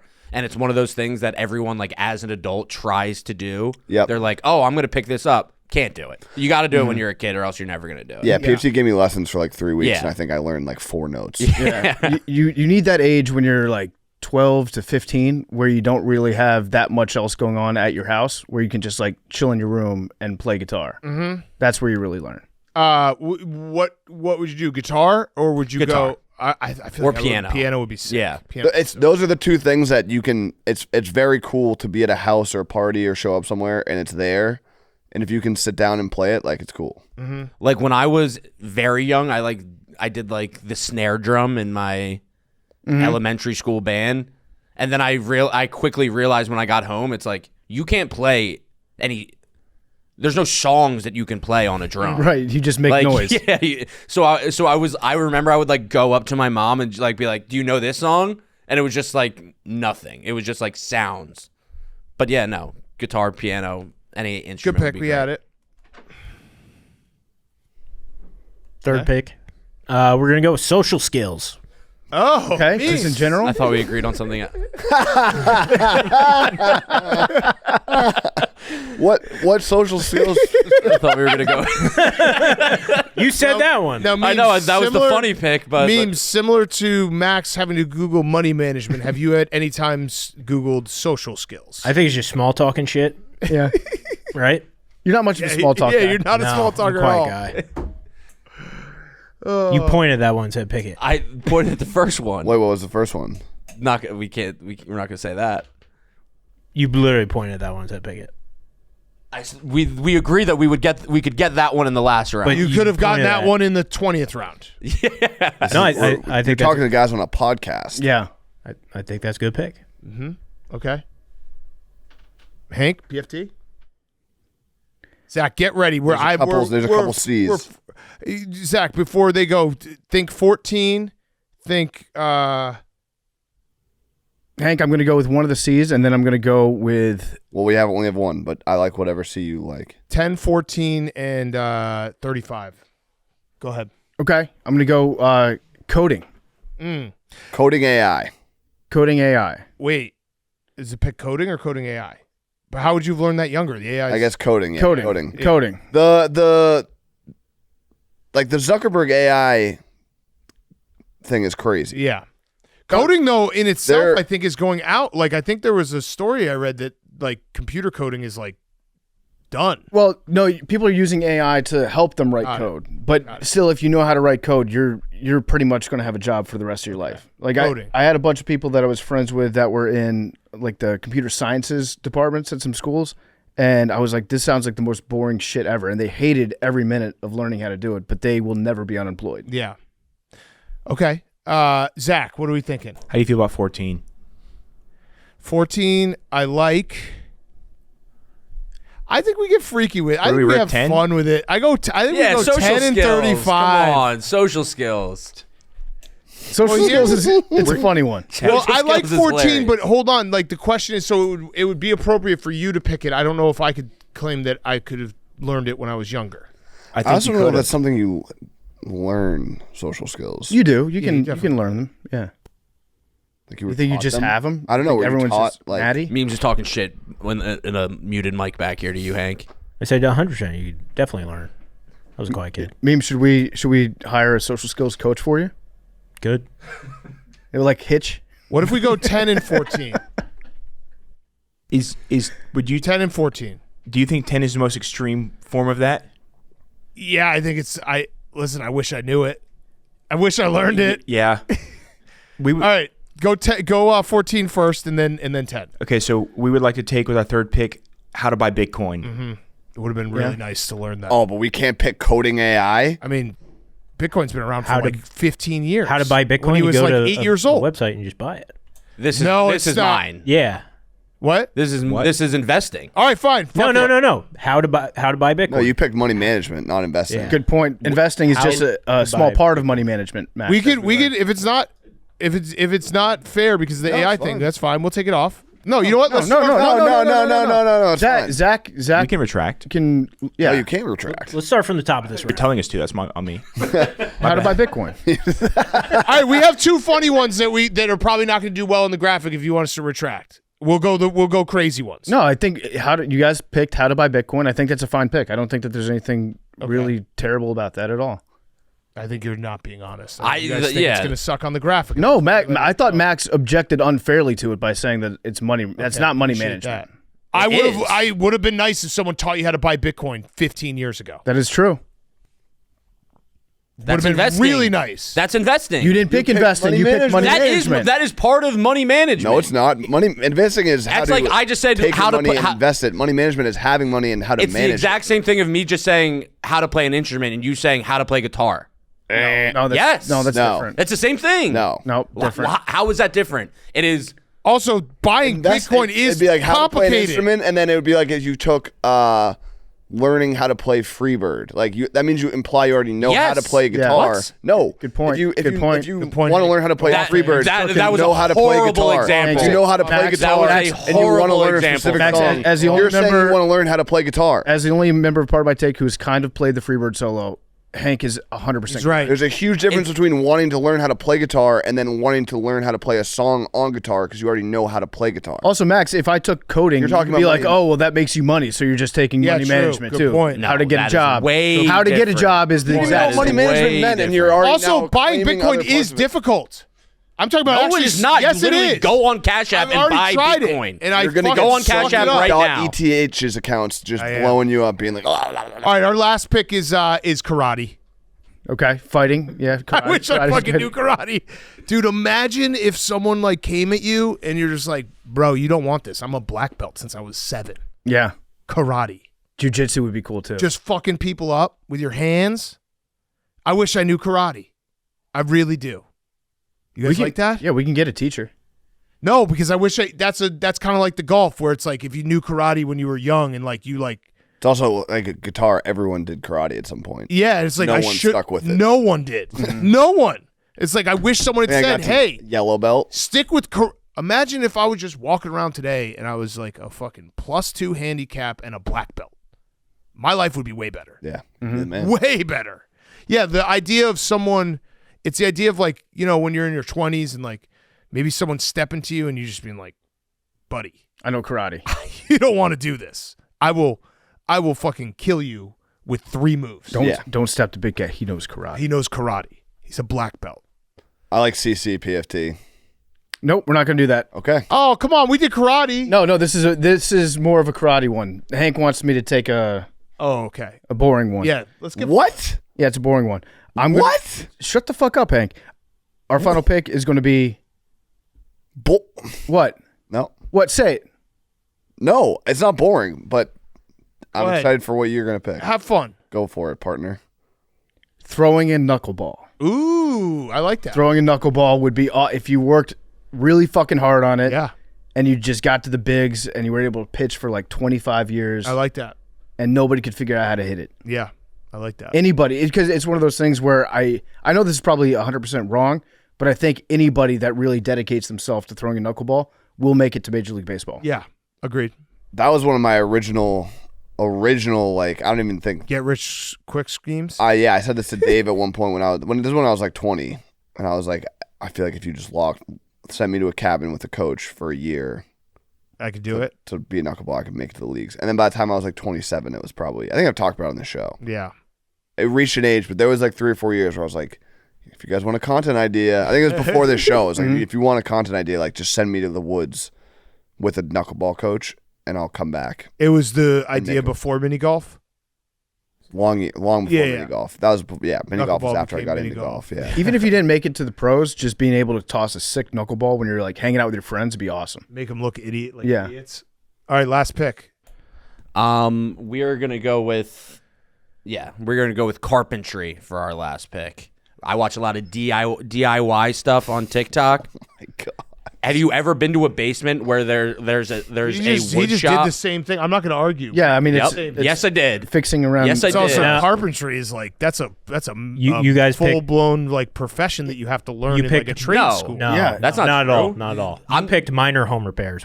This is the major of the repairs. We could fix anything.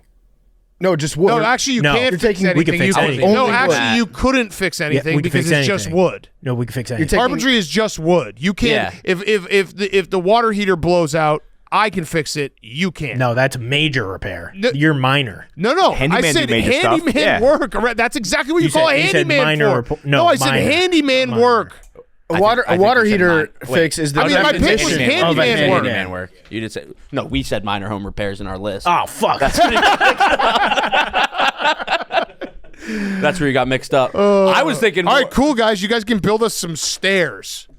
No, Awesome. I'm not even saying that. I'm saying like Heck, low key, they just building tables and shit. they just took Jesus. Yeah, they did. Yeah, I know. Yeah, yeah. All right. Let's do honorable mentions. I got some ones that were thrown around. Is counting cards boring? No, we had on the I love list. that one. We had on our list. How PFT saying it was boring was crazy. No, More we boring. had it. It's more boring than knuckleball. That was Zach had that one. It's not. It's illegal. It's like you can get you're not gonna get thrown in jail or like thrown into the basement of a casino for throwing a knuckleball. If you're really good at it, maybe. What about What? Yeah, it's like fixing a game. how do you guys think Magic would have played? Bad. Bad. Who gives a fuck? Yeah, don't really care. I wish Although, no, if you have like 2 or 3 magic tricks that you can always go to, that's kind of cool. It would have been I would rather be a mentalist. Learn mentalism. mentalism. Like yeah, Oz. that's cool. What about how do you think the pick And my guy at the Super Bowl. the rules to intentional grounding? I know those. I wish I learned it when I was younger though, Yeah. because there still are times where you're like, is it? Is it not? Yeah. Even the refs don't know.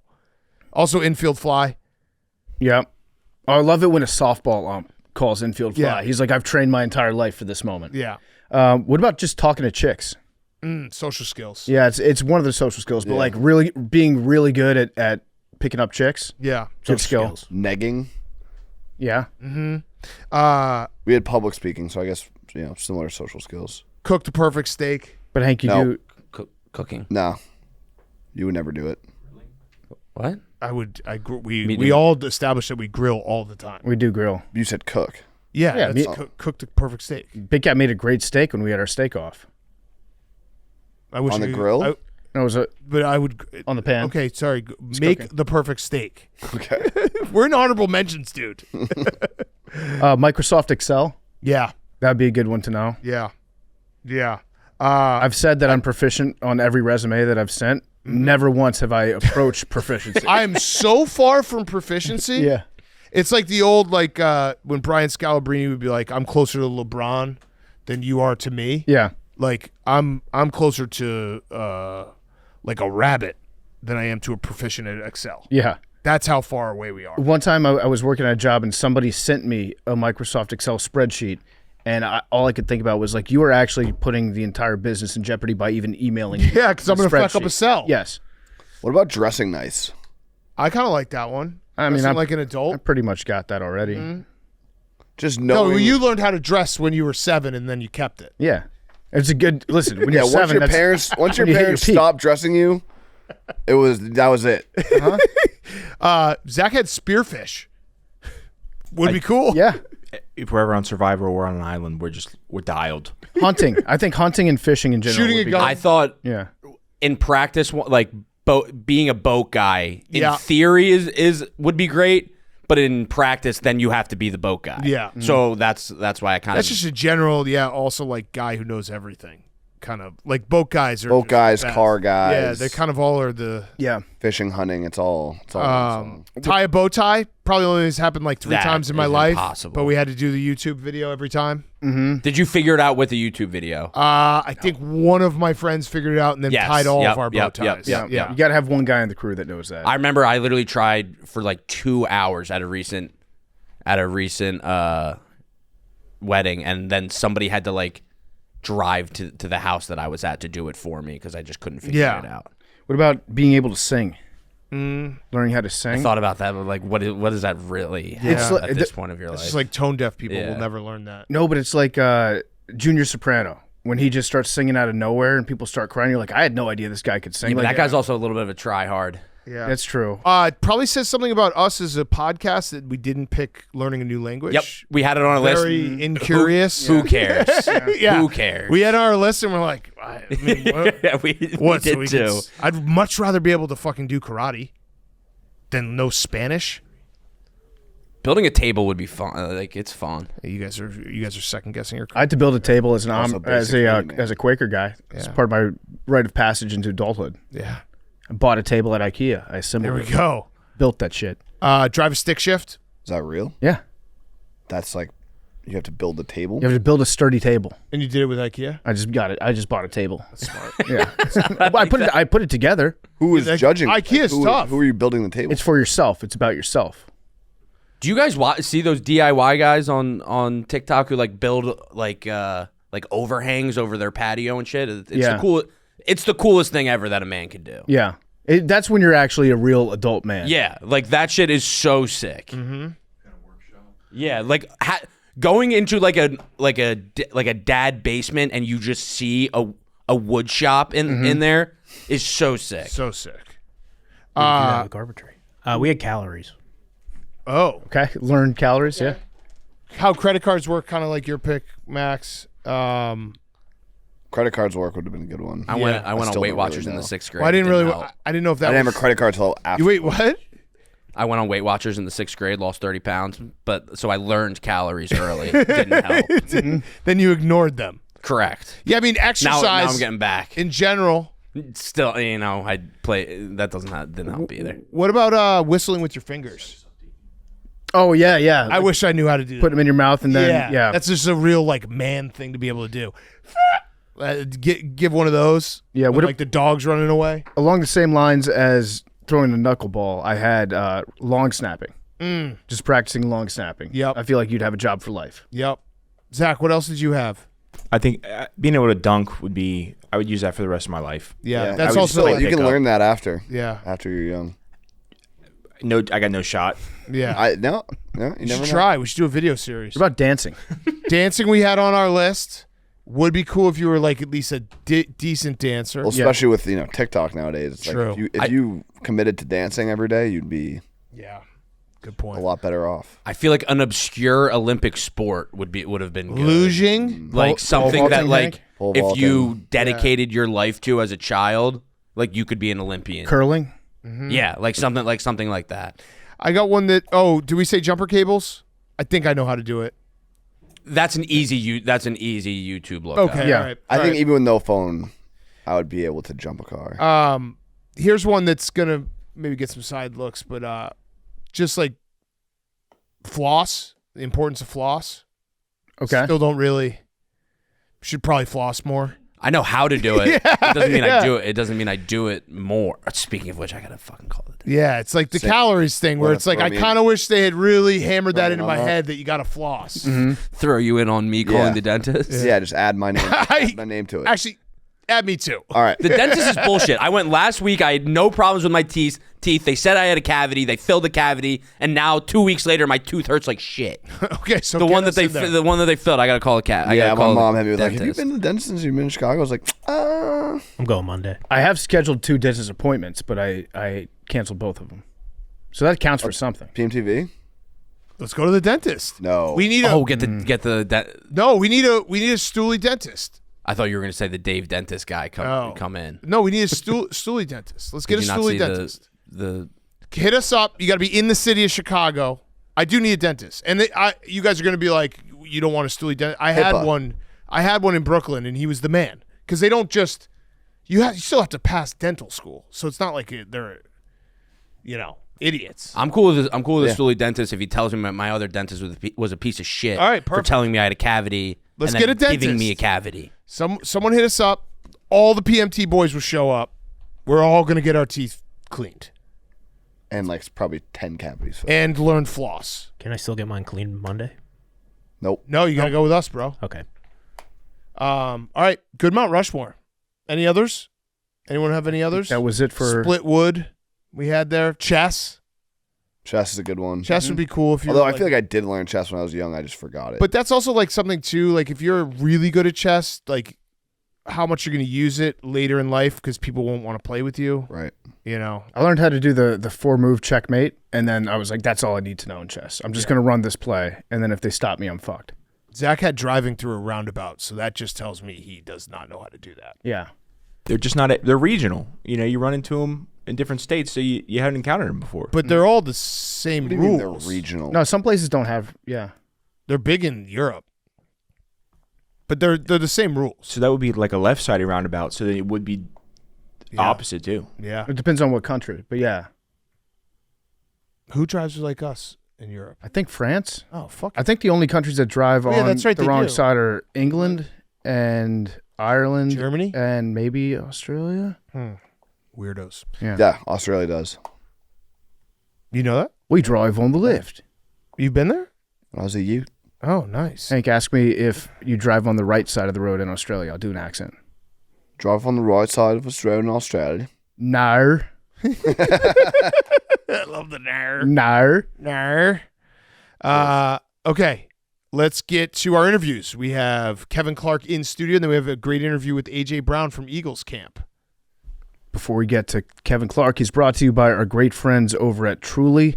Truly Hard Seltzer is all about fun, light, refreshing variety in a bubbly, effervescent style to get you and your people in a lively party mood. Truly Unruly is an 8% hard seltzer full of flavor, but still light, still refreshing. Gets in 4 flavors. Tropical Twist, Berry Blast, that's my favorite, Citrus Crush, and Strawberry Smash. 8% ABV. You can even grab a big 24-ounce Tropical Twist single at convenience stores. I was talking to a college buddy over the weekend. We were reminiscing about some of the stuff we used to drink back in college and how bad it tasted to get up to 8%, 9% ABV. Truly has changed the game. 8% ABV. It's a hard seltzer, and it drinks light. It's the perfect day drink, tailgating on the weekend, bouncing around for game day. You can't beat something as light and easy, but big on flavors. Truly. Get unruly with Truly Unruly 8% hard seltzer. You can find it anywhere, like your favorite grocery, liquor, or convenience store, or visit trulyhardseltzer.com. Use the Truly Finder to grab it near you. And now, here's Kevin Clark. Okay, we now welcome on a very special guest, friend of ours, never been on. Never. First time. It is Kevin Clark. You can watch This Is Football on ESPN2. He's everywhere. He's plugged into the league. He's been traveling around all summer, so we're going to get some intel, maybe a little preview. Football's almost back. He also moonlights as a Geek Squad member at Best Buy. So let's start there. Yeah. Stephen A. Smith said that you're a member of Geek Squad from Best Buy. Yeah. You got to fight him, dude. So the content, he was being complimentary of me. He said, you're doing a great job. He had to do a little dig. My dad, so an Alpha Announcing aggregates it and says everything now. They said Stephen A gives Kevin Clark his full endorsement, ... even though he looks like a member of Geek Squad. Okay, so my dad forwards it to our entire family and just lops off the second half of the headline, which was amazing. Yeah. But no, I do, like, I can lean into that. That's fine. Like I can do the geek stuff. I'm into the numbers stuff, so I'm good with it. I don't have to fight him. All right. Stephen A's tall. Yeah, you should have just challenged him because I don't know if he's about that. I don't know if he would have stood on that business. I don't think Stephen A. Smith fights anymore. I think he's got people that would do that for him. Imagine if you beat him up, though, because then his whole fight with LeBron looks really foolish. If you kick the shit out of Stephen A. Smith, and then and next time he tries to be like, yeah, LeBron, if you come at me like a man, it's like, dude, Kevin Clark beat your ass. I'd probably get beat up. Oh, well, That'd be my guess. Come on. That'd be my guess. Who is a more demanding person to work with, Stephen A. Smith or Peyton Manning? Well, so I've only done 2 episodes of Stephen A. It's been amazing. We haven't even been in the same room yet. Peyton is sounds like you guys are really close. No, they're both forces of nature. Like they're both. So like Peyton, the reason I have Peyton Manning's phone number is because he was on my show talking about Kevin O'Connell, and this is just like exactly what you think Peyton would be. And we wrap up. I go like make lunch or whatever, and I got this number that I've never seen before, and just a wall of text. And he's like, hey, just one more thing on Kevin O'Connell's offense. And he just sends me like paragraphs about how much he loves the Vikings offense. So it's like, it's that kind of thing where like, I don't hear from him all the time, but like I hear from him enough where it's like, he just wants to talk ball. That's all he wants to do. That's all he wants to do. I love similar to Gruden.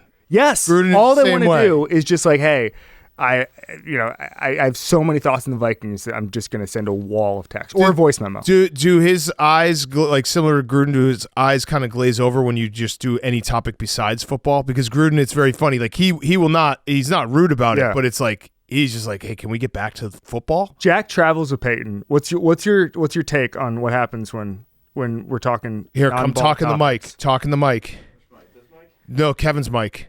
Share a mic. Mic to mic. What's the question exactly? When you're not talking football with Peyton Manning, does he get a little, not bored, but like, hey, can we get back to football? Yeah, I mean, I try to keep it very surface level questions about football because I know the second I start asking about like cover 2 or cover 3, then he takes it to a next level. You got to pretend to understand what he's saying. Yeah. He's dialed on football all the time. I love that. Yeah, it's football guy through and through. Big time. That's what it's all. Truly, like that's all he cares about. Yeah. I think one time we were trying to explain Chapel Roan to John Gruden. And I think he wanted to murder everybody. Yeah. He's like, get me the fuck out of here. Can we talk about quarterbacks again? Let's get back to... Didn't he say on your show a couple months ago, though, he was getting dialed in on music? A little bit. Yeah, he is listening to new music. I forget what new artist he's really into these days. There was somebody that he was all about for like a couple weeks. But that's like a true football guy. In the off season, you start to get a little antsy. You start to get new habits in like May, June, and then July hits, and you're like, oh yeah, I'm back to football. Forget about music. I don't care about music. Football. Yeah, it's football season. So you are also dialed into football. Like I said at the start, you've been traveling around. We got some questions. Like we'll use this as a little bit of NFL preview, which I feel like you can't do enough NFL previews. Cannot. I just, this time of year, it's just like, what do we want to talk about? Oh, let's talk about football, even though they're not playing yet. But let's start with the big news, Micah Parsons. So first question is, Micah Parsons will play week 1 for... Probably the Dallas Cowboys. Okay. So there's a couple things about it. First of all, we're just now finding out after 40 years that Jerry Jones doesn't negotiate with agents. Yeah. Which is like one of those things that we probably should have found out a long time ago. I'm just glad but so I think it's coming out now because there's an element of professional wrestling in everything that Jerry Jones does. And there's one guy who in the last 40 years was like, I don't want to do the professional wrestling thing. And because of that, the entire franchise has collapsed. Like, they were like he demanded a trade, which CeeDee Lamb didn't do. Ezekiel Elliott just went to Cabo instead of demanding a trade. Dak Prescott didn't demand a trade. And so I think it's going to get done, but it just shows you how like fragile the whole thing was because Jerry thought he was just doing a bit, and Micah was like, I don't want to do a bit. I want $45 million a year. Right. Yeah, that's a good bit. That's my bit. That's my bit. And so now I don't know. Like, I think this is one... This is the situation that Jerry can't win in, which is that this guy does not want to play Jerry's stupid game. Right. And then I saw Jerry. He said like this is all part of the negotiation process. It's mommy and daddy. I don't think that Micah knew that this was part of the process. Right. It should have been. He should have been like professional wrestling, and he should have like taken him into a back room and like, these are the moves. Yeah. I'm going to do with you. Like, you have to have buy-in if you're going to do a professional wrestling bit. And that also is where I feel like it's headed. If the answer is Dallas Cowboys, it's headed towards Micah Parsons' new contract getting announced right before Thursday Night Football. Yes, maybe that's like what he likes up. to do. He wants to steal banner night from the Eagles, being like Micah Parsons. That's it. Yeah. He's just obsessed with himself. Like the guidepost for Jerry is like, he wants to win, sure, like in some vague way, but he really wants to get credit for winning. And he wants the headlines. He wants the headlines, but he wants people to be talking about Jerry Jones being a smart football guy. Like, we already have proof of concept. Like, I said on TV a couple weeks ago where I was like, if the football gods were like, hey, you can win 3 Super Bowls, but you can't give a press conference about it, he'd be like, no deal. Like, he wants to talk about What's the point? Right. And people were like, oh, well, I don't know about that. He fired Jimmy Johnson. Yeah. Because he was like, I don't know if I'm getting enough credit for this one. I'm not in the inner circle of the coaching staff. I want more power. I want more just shine in this. Like, Jimmy's getting so much shine from these Super Bowls. Like, I don't like this. He'd rather have Dave Campo and Barry Switzer won a Super Bowl. Barry Switzer. He did. Jason Garrett, like all those guys. He'd rather have that than win. Like, and the reason we know this is because if he wanted to change, he would. He's done nothing to change the franchise, and he's not going to at this point. So, all right. So, just let's do a hypothetical. He's not on the Dallas Cowboys. Yeah. What is the cost? And is there even one team that like shouldn't be in the running for this? Because to me, it's such a no-brainer that every team should be calling the Cowboys. All 31. Yeah. Like, it's not even people like, oh, 2 first-round picks. Who the fuck cares? If you have Micah Parsons, you're not going to get a guy in the next 2 drafts that's better than Micah Parsons. No, and what's funny is to see the trade proposals fan bases cook up. Oh, yeah. It's like 1 first-round pick and then like our bust defense. Yeah, our worst player. Like, like well, maybe we'll part with that. It'd probably be 3 first-round picks. Really? Yeah, yes. Because the Cowboys want to keep them. The franchise tag existing, when you think about it, is the craziest thing in sports. Yeah. Like, they're allowed to keep guys for 3 extra years because they're good at their job. Right. And it's cost-controlled. And that's what the Cowboys will just do. Like, they will control. Mike is playing on his 5th-year option right now, which, by the way, there's some dishonest ways to look at this, but they're paying Micah and Dak as much as the Eagles are paying their top 4 guys, which is Hurts, Mailata, Lane Johnson, and A.J. Brown. So, like, that's Howie versus how Jerry Jones operates. Right. And that's a huge quarterback contract and then a guy playing on his 5th-year option. But I think the Cowboys don't want to trade him. And the franchise tag is the most. It is the best leverage in sports that teams have. Like no one else has anything approaching that. So I don't. My feeling on it, and I've said this before, and I can't think of a counterfactual. I don't think an NFL team has ever traded a guy they wanted to keep. Right. Because you think about Rodgers, and he was like, I want out. And they were like, thanks for the suggestion. We're going to keep you 2 more years until Jordan Love is ready. Right. Russell Wilson, same thing in Seattle. Like there's never really an element of teams being like, this guy, like the NBA now, like you demand a trade and they're It's like, done. okay, yeah, like, Yeah. well, here's your plane ticket. And in the NFL, I do not think there's ever been a negotiation where, like John Gruden traded Khalil Mack. Like his whole thing was, we stunk on defense with you. Like we'll just take the picks and figure it out later. Like that's the kind of stuff that happens in the NFL. It's not, this guy really wants out and we're just going to do it as a favor to the agent or whatever is going on in the NBA. So Right. No, Micah Parsons isn't going anywhere. Okay. Unless Jerry decides. I mean, I think what might get it done is if they just carbon copy the Herschel Walker deal. Because then Jerry would be like, that was a great trade for us. We're back. We ended up winning Super Bowls based off that. We got Emmitt Smith. It would have to be massive, and the team they were trading with would have to stink. It would probably have to be the Vikings. It would have to be like the exact same trade. Yeah. And then Jerry would be like, okay, I'll do it. Is there a possibility that Micah just sits out? I don't think so. What does that help with? Like, you don't get a year closer to free agency. You don't get money. You get a year older. And I also think there's an element, the league just doesn't like that. Like, the league is just going to be like, this sucks. And not, if you can't get 2 or 3, whatever it would cost first-round picks now, you're not going to get it after waiting out a year. That's just not how it works. What do you think Brian Schottenheimer thinks about this whole thing? He probably was thinking he'll get like a couple weeks or a couple months of a grace period before this. By the way, we should remind everyone that Brian Schottenheimer is the coach of the Cowboys. Yeah. Jerry Jones just looked down the hallway and was like, you coach now. That's what I was going to say, is like, he's probably like, oh my God, this is so cool. I got to be the head coach of the Cowboys. Like, he's probably so good with it. Yeah. Whatever happens next 4 years. We're doing Micah? Okay, yeah. Let's do the Micah storyline. Cool. He's just so into it. Like, there's no way. Yeah. It's like. Did you guys ever see the movie King Ralph? No. It's with John Goodman. It's from like 40 years ago, and I don't want to get the plot wrong. Obviously, a lot of King Ralph guys out there, but yeah, you're gonna piss some people off here. All the members of the royal family die, and this guy in Wisconsin, I remember Packers that. Yeah. fan, Okay, yeah. John Goodman becomes the King of England, and just because he got elevated, That's such a great plot line. Yeah, and it's such an. Can we reboot that? Yeah. Who would play that now? Probably John Goodman. Probably still John Goodman. Probably John Goodman. But like sometimes you get these head coaches who are in total King Ralph mode, and they're just like, I didn't expect to be the King of England. Right. This is amazing. Yeah. So I don't know how much he's complaining, but he's probably listen. He's like a good guy. I've interviewed him before.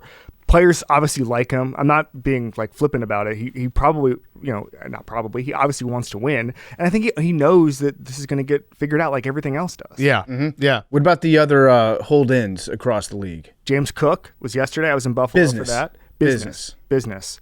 That'll probably get done. Like I'm not all of these. So James Cook is the hold-in. Who are the other hold-ins? There's Terry and Trey Hendrickson. Oh, that's the one you're asking about. Is Terry? I was dancing around Terry. Yeah. He was that we don't care about James. They'll get it. I don't know this thing about the Commanders not wanting to sign a guy over 30 years old for that kind of money. Yeah, people were embarrassed to be Commanders fans until like 2 years ago, and the entire.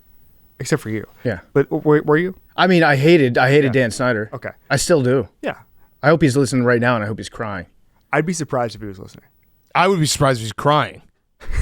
He's probably just happy. Being honest, he's probably on a yacht. He's cackling on an island somewhere. I think he might be. It's a better chance he's listening than crying. Did he ever come back? Remember when he was avoiding testifying? Oh, he's never coming by back. being in Monaco. Yeah, no, he's on his yacht. He's still there. Foreign Has he territory. left international waters? No, he's just been floating around on his own private yacht for the last 4 years. Still downloading Pardon My Take. Still downloading the podcast. Crying. Shout out to him. Crying. I don't know why. I think both sides should cave because it's just too important. And Jaden Daniels, the deep ball needs to get better. I talked to him a couple days ago, as you did, and he said to me, I was like, how can the deep ball get better? Because he was so good at LSU. He was better than Joe Burrow as far as 40-yard chunk plays, and that means he's the best in history. And he said they got to a point at LSU when it was Malik Neighbors and Brian Thomas where they repped it so much that they knew if they had man coverage they were going to win, exactly how to get the ball down the field, exactly where to place it, all that stuff. The only way to get that at the NFL level is for him and Terry McLaurin to just work on that every day for the next 40 days, and then you get there. That's the one place where they left meat on the bone. It's the deep passing. And so I think that they need to give him the DK Metcalf contract and call it a day. I don't understand this, we can't pay him for over 30. You have a chance legitimately to win a Super Bowl this year. You can't screw that up. The fan base has PTSD. And I know it's analytics, you can't do this. You can't, you can't use that as a guidepost. Yes, you can. The fan base attitude matters. They deserve good things. And right. I think Terry deserves good things too. Yes. I think he's been the ideal football player that you want on just objectively shitty teams. Yes. He's the guy that always showed up, worked hard. It's also the timeline. Jaden Daniels is on a rookie contract. This is when you can pay guys. Go out and get another guy. Screw it. Trade for Trey Hendricks. I don't know. Just go out and do it. Von Miller was playing 17 snaps a game last year. He's going to be a fourth quarter guy. You could still use another pass rusher. Go out and take a swing. You don't have to be process guy just because the ownership is from the 76ers, which, by the way, the process didn't even work. Well, no, disagree. The process of the process worked. They got the first picks, right? Mm-hmm. Yeah. The results of the process didn't work. And it's also, we still don't have the results. Yeah, we don't. Who knows what happens? As long as the Joel Embiid is there. It's not even Joel Embiid. It's just forever. As long as the process, as long as one link back to the process exists, they could win a championship in 20 years and be kind of worked. That's a good point. It's still open. If Joel Embiid gets traded, those guys then become part of the process. Yeah, it's an open door. It's like the Thunder. The Thunder made a trade with the Magic 2016 for Oladipo and Serge Ibaka, and the after effects got them all of their players. They have now. That's right. You're a Magic fan. I am. You are the Magic fan. I'm the Magic fan. Is there what other Magic fans are there? You're the only one that I've met. Yeah, Steve Cerruti. Tiger Woods was one. This is a little bit controversial. So Tiger Woods was a Magic fan. He was sitting courtside for a decade, and then they played the Lakers in the finals, and he released a statement basically saying he hopes both teams have fun. Both teams win. Man. And I think that you've been kicked out of fraternity at that point. You just got to pick a side there. In the finals? You just got to pick a side. He was basically I grew up there. And gotta first pick of all, a side. also don't release a statement. Just don't. No, yeah, just pick a side. Just don't say anything. Or just don't even go to the Wear a games. black shirt. Yeah, just don't go to the games. The Rob Lowe hat? Yeah. Just keep it to yourself, and so, dude. A couple golfers are Magic fans. That makes sense. Because the whole golfer community there. But no, same thing. It's the same thing as the Terry McLaurin thing. They went out and got Desmond Bain, and they're going to win now because they're going out and taking the swing. And I've been horrified sometimes to be a Magic fan over the past 14 years. And they haven't had a top half of the league offense since Dwight Howard left. Mm-hmm. And that's a little embarrassing. But the Terry McLaurin thing, he's the best go ball receiver in football, or second, or something like that. Best tight window receiver in football. Go out and just fix it. I agree. Pay Terry. It's pretty simple. Terry. Wait, so what about the Bengals? Because I feel like they've gotten off to that terrible slow start for the last 3 seasons. One was because of appendicitis. I get that. He had surgery. Yeah. But they just tend to start slow. I do feel like Zach Taylor might be. There's some hot seat talk about Zach Taylor if it doesn't. I guess, but the Brown fan. This is the whole thing with Marvin Lewis. If he has a year left on his contract, he's not going to get fired. They're not making moves when they don't need to. That's true. Yeah, they're a weird organization. They're the Cowboys' weirder older cousin. Yeah. So how would you describe the Bengals to somebody that might not be familiar with how Mr. Brown does business? They had to sell naming rights to the stadium to sign Joe Burrow. Mm-hmm. That's a little different. Yeah. My theory on that was that they should have just had whoever was going to buy the rights to the stadium should have just bought the naming rights to Joe Burrow's contract. Or just to Joe Burrow. Joe Burrow. So that way they're saying like it's the I think it's the Paycor Stadium. So you just say the Paycor Joe Burrow. Joe Paycor. Yeah, Joe Paycor. Yeah. Yes. And just do it that way. And then all of a sudden, probably some salary cap relief and Paycor gets its This might be. I mean, out there. it's a funny situation. Might be a dumb question. Is an organization like Paycor, would they be allowed to pay Joe Burrow like here's $50 million? So I think there's some salary cap circumvention as far as that goes. But gotta get creative with the cap. You can be creative with the cap. There was some of that. Weren't there stories about like some teams questioning whether or not the TB12 stuff was cap circumvention? Right. Yeah. Kraft was helping out TB12, and then it's like, is that there was some rumblings, like 10 years ago from teams just complaining. But back then there was a lot of like Patriots derangement syndrome a decade ago where people were just complaining about everything that they did. So that could have been part of it. Mm-hmm. But I assume thered be an investigation. First of all, if Joe Burrow showed up with a different, Florio would be on that so Paycor. fast. Oh my but, god! Like, yeah, they probably. What about Jaden Raytheon? Listen, let's do it. Yeah. Just find out. The only way to find out is to do it. Yeah, that's true. We're in the arena. We're making things happen. Okay? Yeah, listen, it's Jaden Raytheon. Move fast, break stuff. Right? let them punish us after the fact. Who would be a coach that might be a surprise hot seat guy this year? Mike McDaniel's not a surprise, right? No, I don't think so. I mean, he feels sad. I think he's sad. Yeah. Well, it should have worked. It should have worked. Like, they had a really good team 2 know. years ago, Tyreek and Waddle, and he made Tua a lot better. But like, the one thing that's funny about McDaniel is how much ex-players on TV hate Mike McDaniel. They really hate him. Like, every time I'm like, oh, I'm going to go hard on the Dolphins, some guy next to me is like, this is the worst team. This is the worst coach in the world. I'm like, oh, okay. I'm trying to think who else could be. So, with Mike McDaniel, though, what happened this offseason with Tyreek Hill? Because Tyreek seems like he's openly being antagonistic to his head coach right now. I don't think he wants to be there. He said he didn't want to be there anymore. Yeah. And then Tua was like, he's got to fix that relationship. It doesn't sound like he's doing it. No. And he got worse last year. He had first 2 years he was in Miami, he led the NFL in deep receptions. It was 20 each season. Last year he had 5.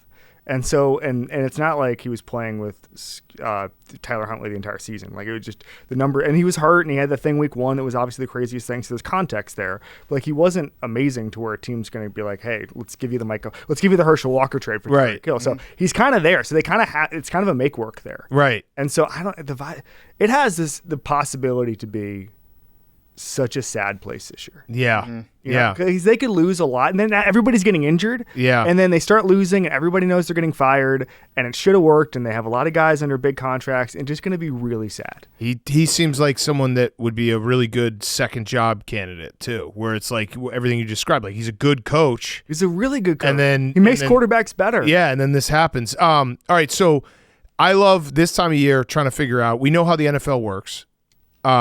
When you look at like who made the playoffs last year, you can just essentially say 3 of those teams are not going to make the playoffs.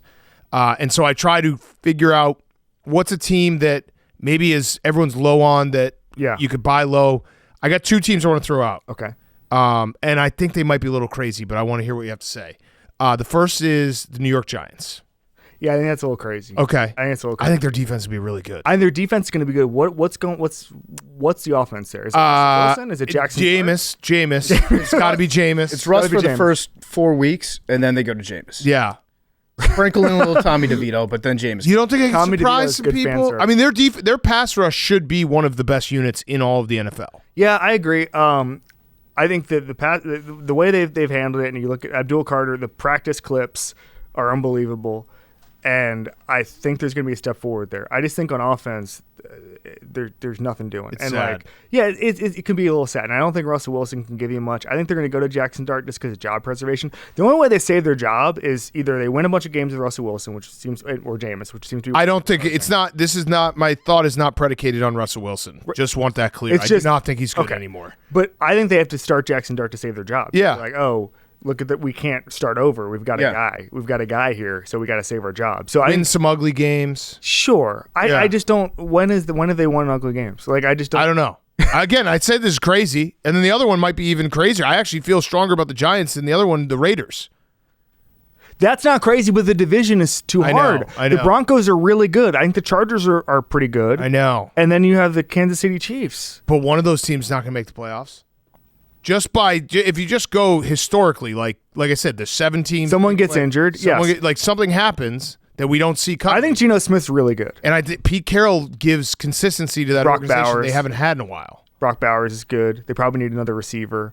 Defense can be okay. Yeah. I don't know. Pete Carroll is really good. Okay. He's a really good coach. And I think that the vibes can be high there, but I think it's like a 9-win team. Okay, so maybe like I'm 11. downgrading them from playoffs, but it's more They can be maybe good. The They Giants can be and good. Raiders can both be teams that if you look at the schedule and you're like, that's a win. Maybe I think not. the Raiders will be much better than the Okay. Giants. I don't think that's that crazy. Okay. All right. I don't think that's that crazy. What about the Chargers in that division? I love the Chargers. I love the Chargers. I don't want to delve deep into this. The Najee Harris thing is weird. Yeah. It's weird because they were Wait, like, which one? Are you talking about the guy from Fresno that was on TV? That Najee Harris? There was a different Najee Harris that got injured in a fireworks accident. Yes. Yeah. But then the other one also had a firework. Yeah. It was crazy. It was a wild couple days. Yeah. So just want to clarify which one you're talking about. There was a tweet yesterday that was like, it was from a beat writer that was like, hey, Najee Harris is working off to the side. And remember, a month ago, he was deemed totally fine. Right. Everything was good. So yesterday, it was like he's working off to the side. And then there was a follow-up tweet that was like, never mind, he's just standing there. And so that doesn't sound great. No. He's been, it doesn't seem good. But Hampton, bigger back. They want to run the ball. They probably need another receiver. I think Jim Harbaugh is amazing. Yeah. So they'll probably win a bunch. I think they're probably going to make the playoffs. Yeah. Yeah. I think they are going to be third place in the division and like beat teams they shouldn't or should, whatever. And then still the Broncos and the Chiefs to me are too good. The Broncos are awesome. Yeah. Broncos are a wagon, dude. So, all right. So then you give us a couple teams that you could see making it into the playoffs that weren't in the playoffs last year. So I don't want to give you hope. I think the Bears might be okay. Okay is where I'm fine with. Okay. I think okay is okay. How are you processing? Okay is okay. How are you processing Caleb Williams missing a net? AI. Just claiming it's AI. Yeah. No, I'm trying to get more mature where it's like, look, what I liken it to is our like social team. Yeah. I assume all across the internet, they're basically like police officers at the end of the month. They got to get their quota up. Mm-hmm. What do? You hit the Caleb Williams is bad button. Instant reach. What if he's bad? He could be bad. Yeah. My take on the Bears this year is I am excited for the fact that we have eliminated everything around Caleb Williams, and we will find out if Caleb Williams is good, which is a good thing to do because I didn't got to wanna- find out. Yeah. Got to find out. The coaches should be great. The offensive line is fixed. He's got weapons. Like, if Caleb Williams has a bad year, I'm not going to sit here and be like, oh, he might, he needs this, he needs that. No, he's got it. This has got to be Joe Tooney, Drew Dahlman. There's got to be a progression, like Colson Loveland. Colson Loveland, Cole Kmet. Yeah. So no Keenan Allen out there. Yeah. That Keenan Allen didn't work. interception at the end of the year was so funny though. When he just like, fuck it, it's week 18. Speaking of aggregators, people are still like, Keenan Allen's still available. What are we? I think he's going to go to the Chargers. Okay. Yeah. What's that going to do? Yeah. He's big. Wait, he's a big hero. So my friends and I have something we call the Carmelo zone. Remember when Carmelo was like on his 8th team? Yeah. And it was like every show was like, where's Carmelo going to sign? So Yeah. the league doesn't care about Carmelo Anthony. So like, why were you talking about this all the time? All respect to Carmelo, had an amazing career, but obviously it's like Blazers Carmelo wasn't a huge bidding war. Yes. And so I think in the NFL we get that even quicker, like Titans Julio Jones, right? Yeah. Where it's like, oh my God, someone's getting a stud, and it's like, well, not really. Yeah, The league right. moves on from these guys pretty quickly, and Keenan Allen is firmly in that zone right now. We're getting like daily updates on him. Jadeveon Clowney's played his entire career in that zone. Yeah, he has. He's really figured it out. That man loves to travel. Where is he right now? I thought he was on Carolina. I think he's a free agent right now, right? Is he free? I think he's just waiting. He's just He's skipping in Carolina, then he went to Baltimore. Right? Wait, so you don't think the Bears are a playoff team? No, I think they might be. Oh, okay. Dominique Foxworth thinks they're going to win the division. Okay. I'm not. I think the Packers are very good. I'm picking the Packers. Yeah. But I think the Bears can make the playoffs. I think Okay. Ben Johnson's really good. I think we already discussed all the upgrades. Like Rome Odunze is really good. Yeah, it's just Caleb. It's He's got to be good. Just Caleb. Yeah. And I think that he was so bad last year when he held on to the ball. That's the big thing. He's got to know when to quit play. I have a theory. I don't want to like go into like generational warfare here about. No, I like this. Zoom I like works. where we're going. Yeah. I think young quarterbacks hold on to the ball too long because they were never punished when they were in high school. Like if you were like born in 1985, you were playing on like concrete and then a little turf over it. And if you held onto the ball too long, you were legally allowed to be like get a tombstone into the concrete. Mm-hmm. That was what happened when you held onto the ball too long in the 90s. And now the way the quarterbacks develop, like they're playing 7-on-7 all the time, and they're playing high school where you can't hit the quarterback, and then college where it's all the spread stuff, you get rid of the ball quickly. And so they get to the NFL and they just hold on the ball forever, and because they've never been punished. Where it's like if you were 10 years ago, you just had to get rid of the ball or else you would die. Yeah. Existential thing. And now you've got this whole generation of quarterbacks who are like, I'm just going to pat the ball and just see what happens. I also think you could throw in like, Madden, playing Madden, where you can just drift backwards.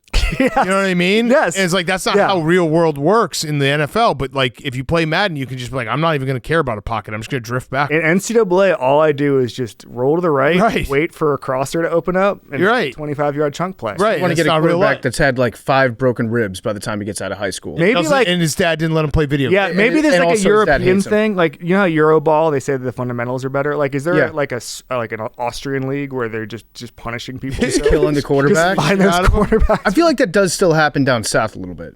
A little bit, probably. Yeah, so we should just maybe don't get a California quarterback. Don't get a California. Do not look up where Jaden Daniels is from. Or Caleb's from DC. DC, but then California. He's like an honorary California. Where should they be from? Arkansas? I think Louisiana. I would say Western PA too. Alabama and Ohio. Ohio quarterbacks. Yeah. I feel like Ohio quarterbacks took a lot of punts. Burrow looks like he's taking hits in high school. Yeah. Like all right. So what other teams? What other teams are going to surprise us? Not in the playoffs last year. Like, hey, you're high on them. I mentioned the Broncos earlier. I think they're a Super Bowl contender. Yep. I think they're a division contender. Super Bowl contender. I think they're amazing. I love it.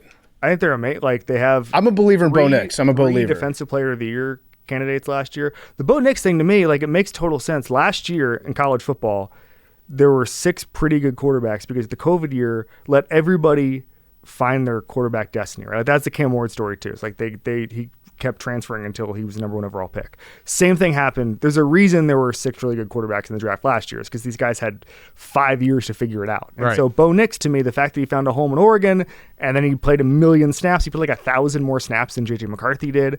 It's funny that the worst quarterback in the draft class 2 years ago was the guy who went 3 and out, which is your quarterback. Yeah. So maybe playing a lot of football matters. Maybe that's a thing. It does. But no, I think the Broncos are amazing. Like they have one of the 5 best rosters in football. Yeah. Okay. What about the Lions? We were just in that division. Yeah. Is there reason to panic based off the Hall of Fame game? We take a lot. No, I did see the aggregators be like major regression years. Yeah. No, there's no. The roster is so good. It's just so stacked. That's the best way to. Like, there's a anecdote in Seth Wickersham's book about the Patriots where after the Patriots lost Romeo Crennel and Charlie Weiss, that somebody was on the field and they were talking to another coach and they were like, man, this is going to be a weird year. And the guy was like, it's all Bill. Like, it's all Bill. Don't sweat it. And I think that some of these teams, like Dan Campbell, I have another theory that Dan Campbell is so jacked that people think he's not an offensive coach. Yeah. Like, he doesn't look like Mike McDaniel. Yeah. You assume he's like a defensive guru. Yeah. But he played tight end. Like, he's the one that nurtured Ben Johnson from an assistant tight ends coach in Miami to an offensive coordinator in Detroit. So, the other thing about Dan, he told me once, like, he's the perfect mix of gut feel and analytics and how they dovetail sometimes. So he told me that the reason he goes for it on 4th down so much is that when he was with Sean Payton, who's analytically minded, that he would see how freaking scared the defense was. Yeah. When he would go for it. And he was like, I want to do that. Mm-hmm. Like, that's what I want. I want, like, to see defensive coordinators, like, pissing themselves, basically. Yeah. Because we're going for it on 4th and 4 and taking a shot. Like, they're not running the tush push. They're, like, trying to go 30 yards down the field. No shots at the tush push. But I just think that Dan Campbell is just so unique. And he's really become, because of Ben Johnson, really become underrated. Like, he authored the best culture change I've ever seen in football. Yeah. Like, ever. Like, the Lions were a joke for 40 years. And he understood exactly what that franchise needed. He wanted the job. Like, he was tearing up in our interview his first year because he was talking about he was a player there during the financial crisis in 2008 and how hard Detroit got hit. And he was like, I wanted all of Detroit to know I feel their pain. And I don't think there's ever been a better story than that in coaching. And yet, 4 years later, we're like, can Dan Campbell really do this? Yeah. It's a joke. It's a joke. Like, Dan Campbell's going to do it. The only thing I'll say about the Lions is, doesn't it feel like last year was everything was set up perfectly, and they got hurt, and then the kind of air comes out of the balloon a little bit. Like they're still very good, but that's just kind of how the league works, where it's last year was the year. Like that was the year they had the home field advantage. They won 15 games, all these things, and then to get back up off the mat, you get the brain drain. I think a lot of it goes to Aiden Hutchinson's health. Yeah, like if he comes back, I mean, he was going to be the defensive player of the year, bro. He was like top 10 in pressures in like December. Oh yeah, we always would just update it. Like we'd be like in the week 15, we'd be like, oh, Aiden Hutchinson's still number 4. He had an MVP case that he was making. He really did. And like it's part of it.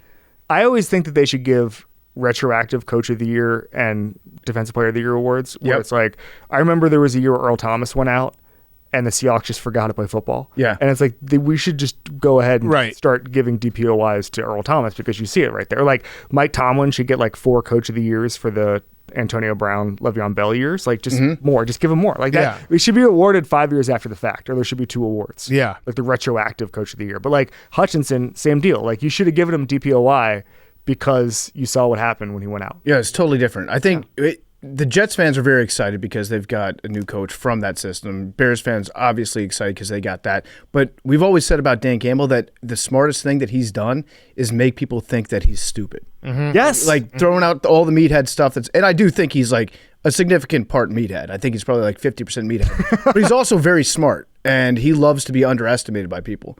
So when he goes on podcasts and he's like, yeah, I'm thinking about getting a lion on the sidelines, then that's good because now people are like, look at this clown. And he's like behind the scenes. Actually, if you look at the numbers of when he goes for it, that dude absolutely knows the analytics through and through because he follows it to a T. Yes. I think he's a very smart guy. So. And he's going to get the reverse of what I just said. You know, last year was their year and all that. He just gets to play chip on the shoulder. Like people are doubting him, you know, like that is a big thing. I'm going there in 2 days, so it'd be great if by the time I'm there, he's already clipped this and has it. And so then the players chip on the shoulder. Yeah, chip on the shoulder. Yeah. Last year was the year. Well, we're massive Dan Campbell fans. Well, do you want to clip it right now? So last year, let's just say last year was the year. It stinks. So 2025, you think they have no chance? Yeah, I mean, they missed their window. It stinks. There you go. Use this. He was such a good story, and it all fell apart. And he lost his boy geniuses. Yeah. Aaron Glenn, boy genius. Yeah, it's sad. It's actually shocking that Dan Campbell can even like find the facility every day without his boy geniuses. Yeah. Yeah. They were putting the address in the GPS every single day. Yeah. Ben Johnson was sitting shotgun. Yeah. I mean, like, gonna take a left here, Dan. You see the Hall of Fame game? It was terrible. Bad offensive line play. Right. Well, they had a line. I will say this. He did a linebacker returning kicks, which I don't know about that one. That was just freaky with it. Yeah, that was just that was like, what the fuck? That was the one thing you can clip that day. Yeah. Like that was I don't know about that one. All right, other teams that you're high on that we're not looking at because I think the AFC obviously could say Chiefs, the Ravens, the Bills. You like the Broncos a lot. I love the Broncos, but like who's another? You know who I think's gonna be pretty good is the Tennessee Titans. Oh. I think Cam Ward. Now that has you're completely unbiased. We want this on the record, completely unbiased. I think Evan Clark is not one of those psycho Miami fans that says they're back every single year. Oh, they won 10 right, games last year. They won 10 games. Okay, in the ACC. Yeah. Okay. How many Wisconsin? Yeah, I know. Listen, we play in a lot. We play in a big boy league.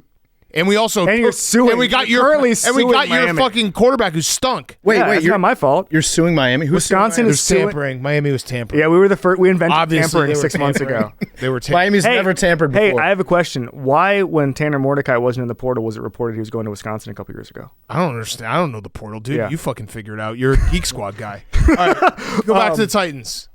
So. I will say this: the Syracuse game was the worst thing that's ever happened to me. Like in life, I've thought about it. It was the worst thing that's ever happened to me. Okay, that's a pretty good life. Yeah, no, I thought about that too. Like, how lucky am I? There's a thing I talk about. Pretty good life. Thing I think about like every day in the shower is like we blew a 21. Yeah, you just delayed when you're going to get your ass kicked. Yeah, but it would have been nice. It would have been. No, I agree. Nice. It's about the ride in college football, especially. It's the journey. Making it to the playoff is cool. All that stuff. I have a thing real quick about. So I had my son there, and like there were 2 things about it. Number one is I knew we were going to lose when my son, who loves sports, put his hands over his ears during a big third down. I was like, the kid's fucking rattled. We're done. He's like so happy, and he's choking. He's choking. Stadium pulse was going off in your kid's head. My son literally was choking because of the stadium pulse at the Carrier Dome. But then the other thing is, when the game ended, my wife was like looking at me like, if he expires right now, like if he hits the eject button, like he'd been for a 4-hour game. So as soon as Miami loses, I pick him up and I run out and we get him in the car and he falls asleep. I'm feeling amazing. And we start driving back. And then it doesn't hit me how awful the loss was for like a week. Like literally, because my win was me getting him in the car seat, right? Mm-hmm. So my new theory on this is that you should just be able to rent kids for high leverage games. Okay. And then you just take care of them, and that way you're not that focused on potential catastrophic games. Like so if the Bills make the Super Bowl, we need like a station of kids. Yeah. Where it's like, hey, you actually have to watch this kid the entire game. And you feel fulfilled in some way. I like that. And then you don't, if the Bills lose, we can go from there. It's not a bad idea. Yeah, no, it's good. But Cam Ward. Oh yeah, Cam Ward. He said the offense was mid. Yeah, but that's his thing. He's like mid. Well, no. So Brandon was just talking about a pretty cool thing. I'll be honest. Like being a mid quarterback is a great life. it is. So, there's two types of we suck. There's like the Joe Burrow. Like Joe Burrow a couple years ago was like, this is terrible, and Jamar Chase like, I can't catch the ball, and then they made the Super Bowl that year. And then there's like the we actually suck thing, and you have to be able to tell the difference between the two. Like, there's some places where like if Kellen Moore was like, this Saints team sucks, you'd be like, okay, duh. Yeah. But if Baker Mayfield says it, it's like, no, they're just in the process, right? That Bucs team's really good. So with Cam Moore, I think it's an expectation thing. He knows how to run. Like the stories that came out of Miami last year were unbelievable. Like just from August, he's a culture changer. He makes everybody better. He is so calm. He's almost too calm in the pocket.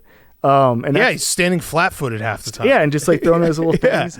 Like I have a friend who was on the sideline for the Gator game, and the first drive of that game, they were it was a touchdown to Cam McCormick, the 27-year-old, and he scored, and it was 7-0. It was like 12 minutes to go in the game, and one of the offensive coaches walked up to my buddy and was like, "This game's over," and he was like, "What do you mean?" He's like, "There's 90,000 people here.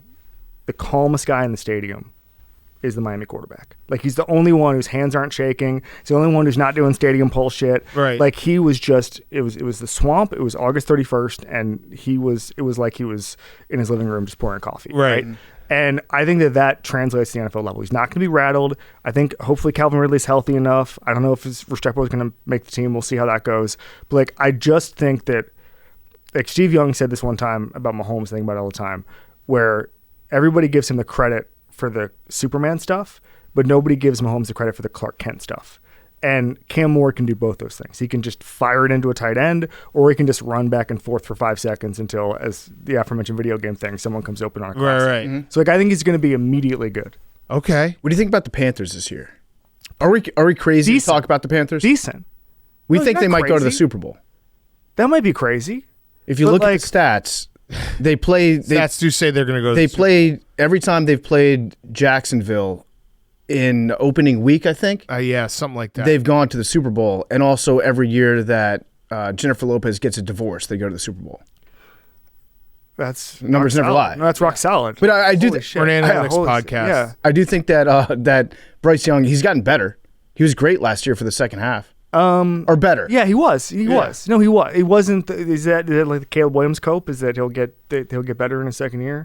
Yeah, I mean, no, Bryce Young looked good. Like Dave Canales is really good. Yeah, and they had easy answers, and I think that there's like the defense can be okay. Like Dan Morgan, I think Dan Morgan's got a little Dan Campbell in him, and he gets up there.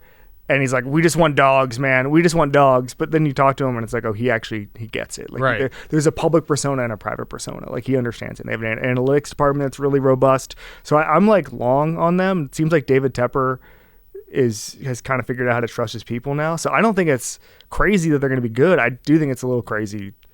Understanding the Jennifer Lopez thing. I also left out one data point. do. It's also the year after the Ohio State Buckeyes win the championship. And they play Jacksonville week 1, and Jennifer Lopez gets a divorce. That's all happening this year. So the stars are truly aligning for Carolina. It's a good thought. And with David Tepper, he is in the phase of new owners. I love watching owners like figure out how leagues work. This is the phase where he's like, I have to be able to trust my football guys and not meddle. Yeah. And then once things start to go bad, then he's going to start meddling again. Yes. And then 2 years from then, he'll be like, I've learned that I need to trust my guys and let them do their jobs. So I think there's 3 types of owners. There's owners that know how to win and want to win.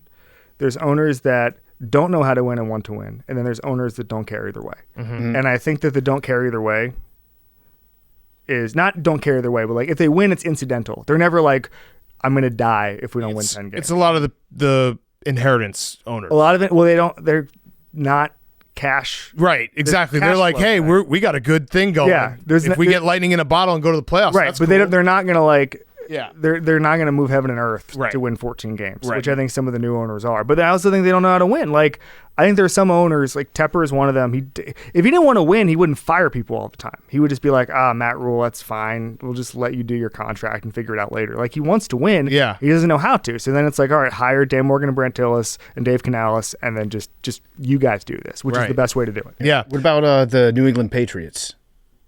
Are you high on them? I mean, I'm high on Vrabel as an entity. Yeah. I think they still have a ways to go.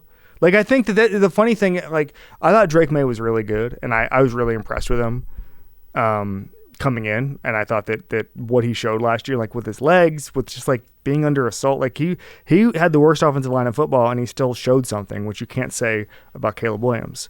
And so I was hugely impressed. And I think that, like, have you guys met him before?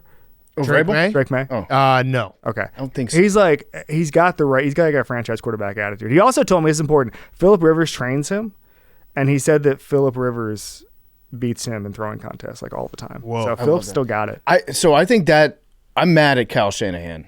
I'm mad at Kyle Shanahan for leaking the story that if they had made the Super Bowl and they had no quarterback, that he would have called Phillip Rivers out of retirement to play in the Super Bowl. I'm mad at him for saying that out loud because Now that's you want all it. I think about is how awesome that would have been Would've to been the just like coolest thing ever. put Phillip Rivers in there last minute.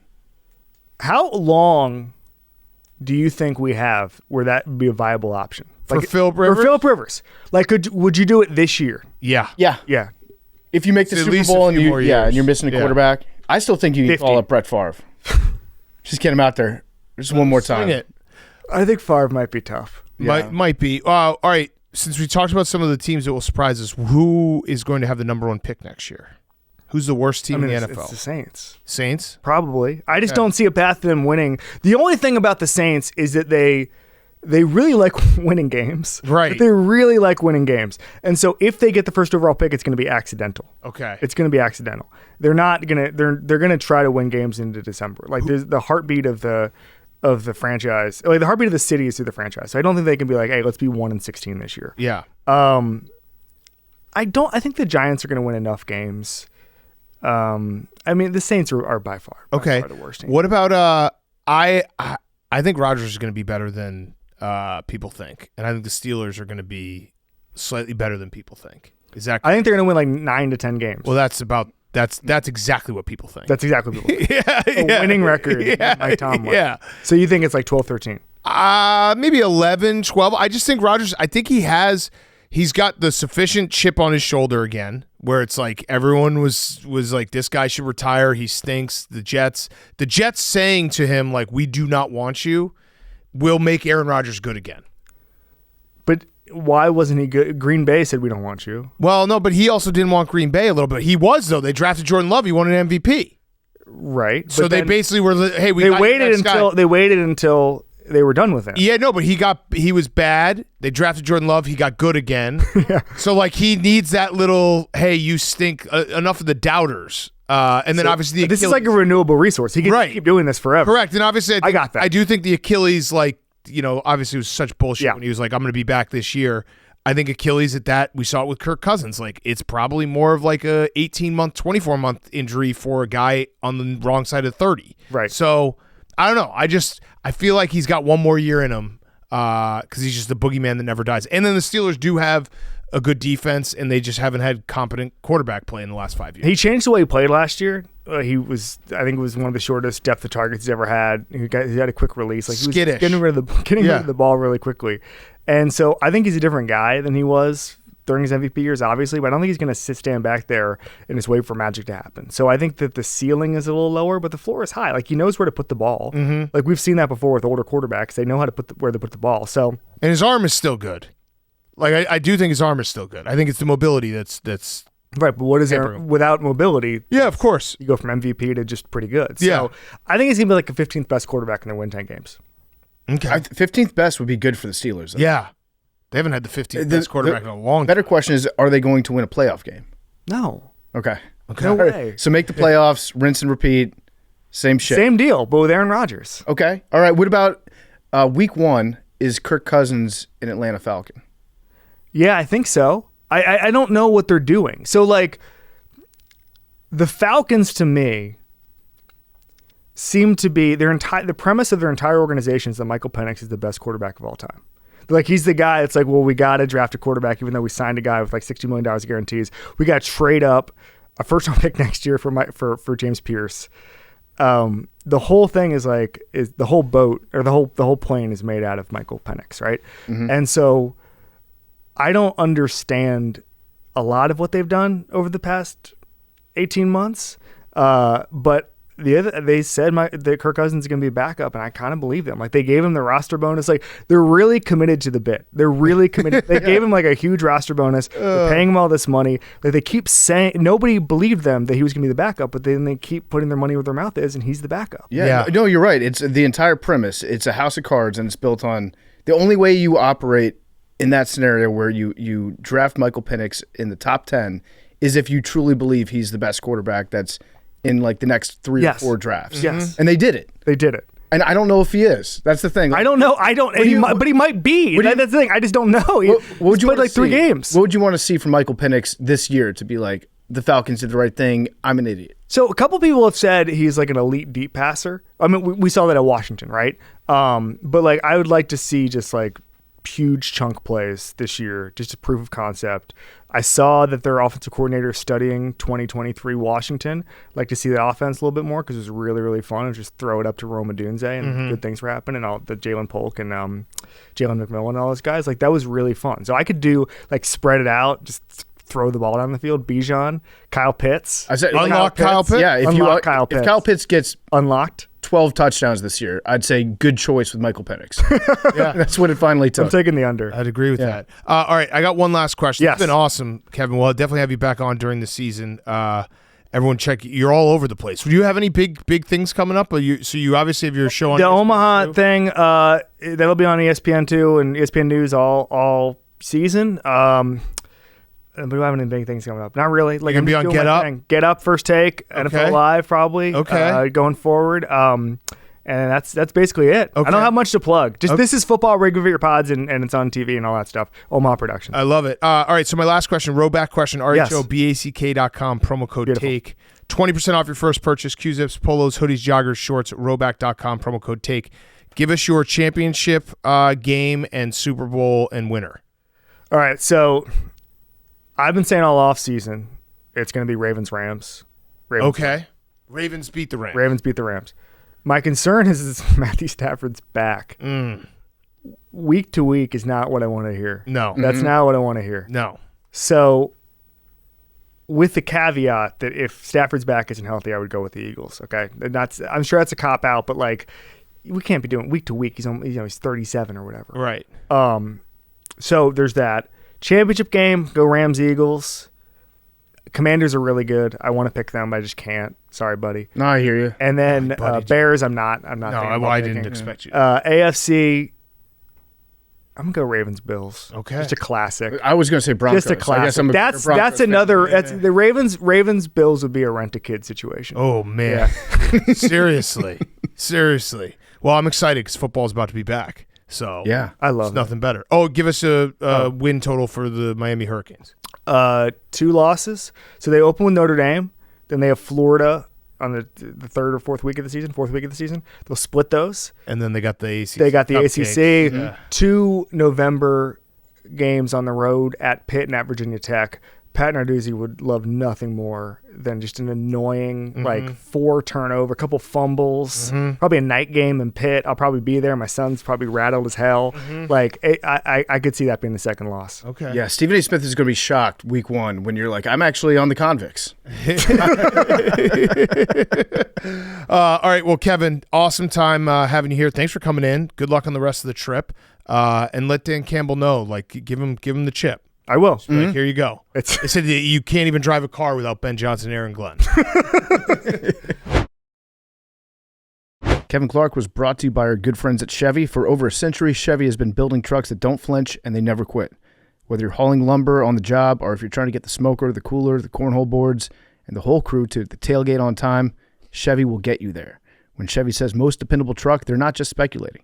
Chevy trucks have earned more dependability awards for trucks than any other brand, according to J.D. Power 2025. They got the stats to prove it. In every Chevy truck, dependability comes standard. The fullback of trucks, it's almost low man season, which, by the way, I don't know if you saw this, Tom Fornelli might be kicked off the low man committee. Oh, no. He did a positional ranking of football positions. He had fullback, I want to say third to last. Ooh. Maybe fourth to last. Yikes. Bad look, but the Chevy Silverado, that is the fullback of trucks. We love Chevy. We love fullbacks. Visit Chevy.com for more. Visit jdpower.com/awards for more award details. Kevin Clark was also brought to you by our great friends at Proper 12. It's PFT here. I'm making my Irish entrance with Proper number 12 Irish whiskey. How do you make an Irish entrance, you ask? It starts with a shot of Proper number 12 Irish whiskey because real friends don't let friends Irish exit a party without a story to tell. Original Proper number 12 is a rich and smooth blend of golden grain and single malt aged 4 years in bourbon barrels. Mix it up with some ginger ale, you get a classic and refreshing Proper ginger. And if you're in the mood for something smooth but a little sweeter, try Proper Irish Apple. A delicious blend of Proper's award-winning Irish whiskey with crisp, fresh notes of apple. So get out there, make your Irish entrance. Anything else wouldn't be proper. Make your Irish entrance with Proper number 12 Irish whiskey. And now, here is A.J. Brown. Okay, we now welcome on a very, very, very special guest, Super Bowl champion, 2-time All-Pro. It is A.J. Brown from the 3-time All-Pro. My bad. Already bad. I thought it was 3 Pro Bowls, 2-time All-Pro, 3-time All-Pro, Super Bowl champion, A.J. Brown from the Philadelphia Eagles. It is our Grit Week presented by Hey Dudes. We start every interview the same. What does the word grit mean to you? Just pushing past a point where you, your brain, or anyone else thinks you can go. Mm-hmm. I like that. I like that. Have you had that? How often does that come up in an NFL season where you're like, I'm at the limit right now, but I got to dig deep and go past that? A few times late in the season, especially when your body doesn't want to respond the way you want it to, and you just keep going. You just find a way to to get through it. Yeah. And believe it or not, those are some of my best days. Really? Yeah. Okay. What's an example of that? Like playing hurt the back half of the season, get my knee drained twice a week, get my knee drained right before the game, the Washington game, go out there and have a good performance. Mm-hmm. Then the following week, and shoot, even the Super Bowl, right before the Super Bowl. How you feel now? Ready to go. Pretty good. Is camp hard? Absolutely. Does it get any easier? I don't know, man. Yeah. I don't know. We had some tough, like the past 2 days were very, very tough. Nick always say it takes what it takes. Us joking with him is like saying it's gonna take all of us out. You keep on going at this rate. Mm-hmm. But it's been tough though. It's cool though. Yeah. The by the way, I don't know if it's a good thing or a bad thing, but it's a good thing for you. Have you seen the completion of the trade from Tennessee to Philadelphia? It might be the best trade the Eagles have ever made, and because they got you and everything you've done. Does that feel at least good to being like, they took a chance on me, they got me, and I basically overperformed to like an insane level in terms of the return? Yeah, I'm grateful that happened, and I like to say like, I grew that situation in Tennessee. I'm glad this happened because I feel like I was meant to shine, and we needed a big team with a big market, and I think this is the right place and the best fit for me. I am a little sad, for Traylon Burks. I wish he could, get healthy because he's a good kid, and I talked to him numerous of times. I got his number, and it just sucks to see it go down like that. Yeah, but so. Yeah. Was there an adjustment period just living in Philadelphia, living in the Northeast for the first time? The weather. Yeah. Honestly, the weather. It gets really cold here, and I wish it was kind of cold now. It's so hot outside. It is. Yeah. Hot. It's so hot outside. You're from Starkville, right? Yeah, from Starkville. Okay, but you went to Ole Miss. Yeah. What was that like? Were people in Ole Starkville Miss? mad? Oh, absolutely. I was getting death threats. Really? Yeah, it was serious. And I didn't really take it serious. My dad, took it very seriously. But, I was just a kid, just getting ready to play football and just kind of brushed it off. Was it between the two? It was between Alabama and Ole Miss. Oh, so Mississippi State was never even in the running. So they can't even be mad. Yeah, but they just expected me to go there. Right. So when I closed out the recruiting, I remember telling Dan Mullen, saying, I don't want to, you no longer can recruit me. I don't want to, I'm not coming here. And that's when it just kind of started to like, oh, shoot, like, look what we done. We done messed up. And long story short, I had this Challenger, white Challenger with a red stripe. Everybody knew it was me. Had the license plate 1K. And I was getting followed. People taking pictures of my car, posting it online. And I didn't even know it. I'm a kid. And my dad was like, oh, this is serious. Yeah. So you're 17 years old and you're having people follow you around. Yeah, in Starkville. Damn. That's messed up. Was it Brandon Walker? Yeah, Brandon Walker did we that. might know who did that. Yeah, we probably do. We could probably get him arrested. I'll beat the shit out of him for you. I'm like, what? We know exactly who did it. I got a dumb question for you, but I feel like this had to have something to do with it. How much was it the jersey colors to be like Ole Miss over Mississippi State or Alabama even? Mississippi State doesn't have the best jersey. No, they don't, and they are Adidas too. Yeah, I'm not an Adidas fan. Okay, I'm not throwing a shot at Adidas, but I'm not an Adidas fan. The cleats. No, that's a shot at Adidas. Yeah, that's okay. fine. That's fine. But let's be honest. I decided not to go to the school because of their shoes. But the colors stink. I mean, I would just prefer, Nikes, and but I will tell you this though, I didn't choose Georgia because I got recruited from Georgia. I didn't choose Georgia because I don't like wearing black socks. Oh, yeah. That may be crazy, but I hate wearing. No, black. I think people don't ever like put in like a 17-year-old. Obviously, there's whether you're being close to home or like the coaching staff. But I feel like you played the game online, you played the video game. Like jersey combinations do matter a little bit. It absolutely does. Because putting on black socks with black cleats is just so hideous. It's slow. It's so hideous. To me. Slow. Because when I put on white, I feel so fast and so smooth. Like it's just something about it. What are your fastest cleats? Because non-white cleats, your fastest cleats. Because I have an answer. I don't know if you have the same answer. The fastest cleats, I don't know, something white. It doesn't matter. No, you had these like neon green ones that looked so fast. I remember against Tampa. It might have been. Yeah, I was just like, this is the fastest anyone's ever looked. And the NFL said, take those off. Okay. Yeah, because you were too fast. Yeah. That's exactly why. Yeah. They were like, those cleats can't be legal. Did you used to play like NBA Jam when you go turbo mode, your shoes glow? That's what they were. Yeah. You're like, that's not allowed. Yeah. So are you faster in Eagles colors than you were in Titans colors? I'm faster now, so you can say that. The colors have anything to do with it? No, because I did like the powder blue uniforms. I loved it. Yeah. Those are nice. Yeah. Those are nice. Mm-hmm. Big story. Obviously, you guys win the Super Bowl, but one of the big stories for you this year was reading a book on the sideline, Inner Excellence. When that happened, were you like, this is insane that it's blown up like this and everyone's going crazy? Yeah. They came and talked to me in the locker room and said, hey, they got you on the sideline reading the book. And I'm like, okay, but I do it every week.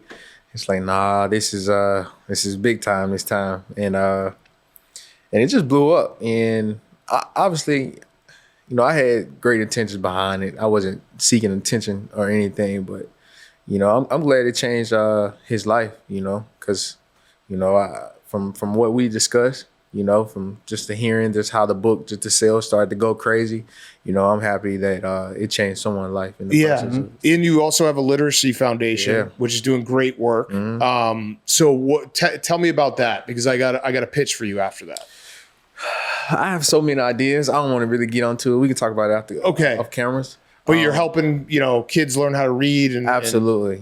My foundation and is based on mentorship and giving back and doing stuff like that. And And that's something that I'm proud of too, because I when I grew up, I didn't used to like to read. I didn't like to read. And so as I got older, I started to learn more and to stop being on my phone so much, because social media, I feel like my brain fries. Mhm. You know, I have to look at it for so long, and it's like I'm looking at stupid stuff, you know, and I just wanted to push myself and educate myself in different areas in different ways. So Okay. All right. So here's my pitch. We're writing a book right now. okay. 10-year anniversary of this podcast coming out next year. What if you write a chapter in the book, so there's less work for us, and then everyone in your literacy foundation has to read our books. You got to buy a lot of them too, but you get to write a chapter. Thoughts? It's pretty good deal. Think about all the kids that are Pretty going to good be deal. reading. We are probably going to be. We might be a New York Times bestseller. You can then say you're a New York Times bestseller. Or okay, I could just wait until my book comes out. That's fair. Okay, yeah, I agree. We'll write a chapter in your book. Yeah, we'll put a chapter in your book. Okay, we'll do a home and home. All right. This is like a home and home in college football. We want you're going to come and you're going to do our book in 2026, and we'll do your book in like 2035. We'll go visit your place. My book is gonna come out sooner. Okay, all right. Okay, when's your book coming out? I don't know yet, but it's way sooner than 2035. What's your book about? Myself. Okay. You can Same. literally plagiarize half our book if you need material. Yeah. Once it's written, it's. All right, I like the idea though. Okay, Yeah, all I right, like we that can idea. work on that. Do the kids want a chapter about Coach K in your book? Coach K. Yeah, they can take I that can write chapter from one. us. Yeah. He's a scumbag. That's what I'm going to write. All right. Yeah. I'm like, I don't know what's going on. All right. Are you reading anything right now? Am I reading it? Nothing other than the Bible right now. Okay. Yeah. You're actually going through the Bible. Are you going in order? No. So I read the Gospels already, and I got this study Bible that I use. So I just read 1 Corinthians, 2 Corinthians, and I'm in Galatians right now. So sometimes I reread books of the Bible, but so. Are you a highlighter guy? Do you see things? I do. And then you try to take whatever you've highlighted, whether it's the Bible or what you read on the sideline, Inner Excellence, and then try to apply that in your day to day. Absolutely, that's something that highlighting always helped me, especially with the Bible. But whenever I'm reading a book, it's just something that I always want to go back to. Like Inner Excellence, I had highlighted stuff that I just could flip to, and then it just sparked my interest. But reading the Bible it's a little different. So with Inner Excellence in particular, was there something that you took from that book that you just straight up applied to how you go about your day to day? I applied it to my process on the field. Okay. Yeah. I don't think people talk enough about the fact that you got drafted in MLB as well.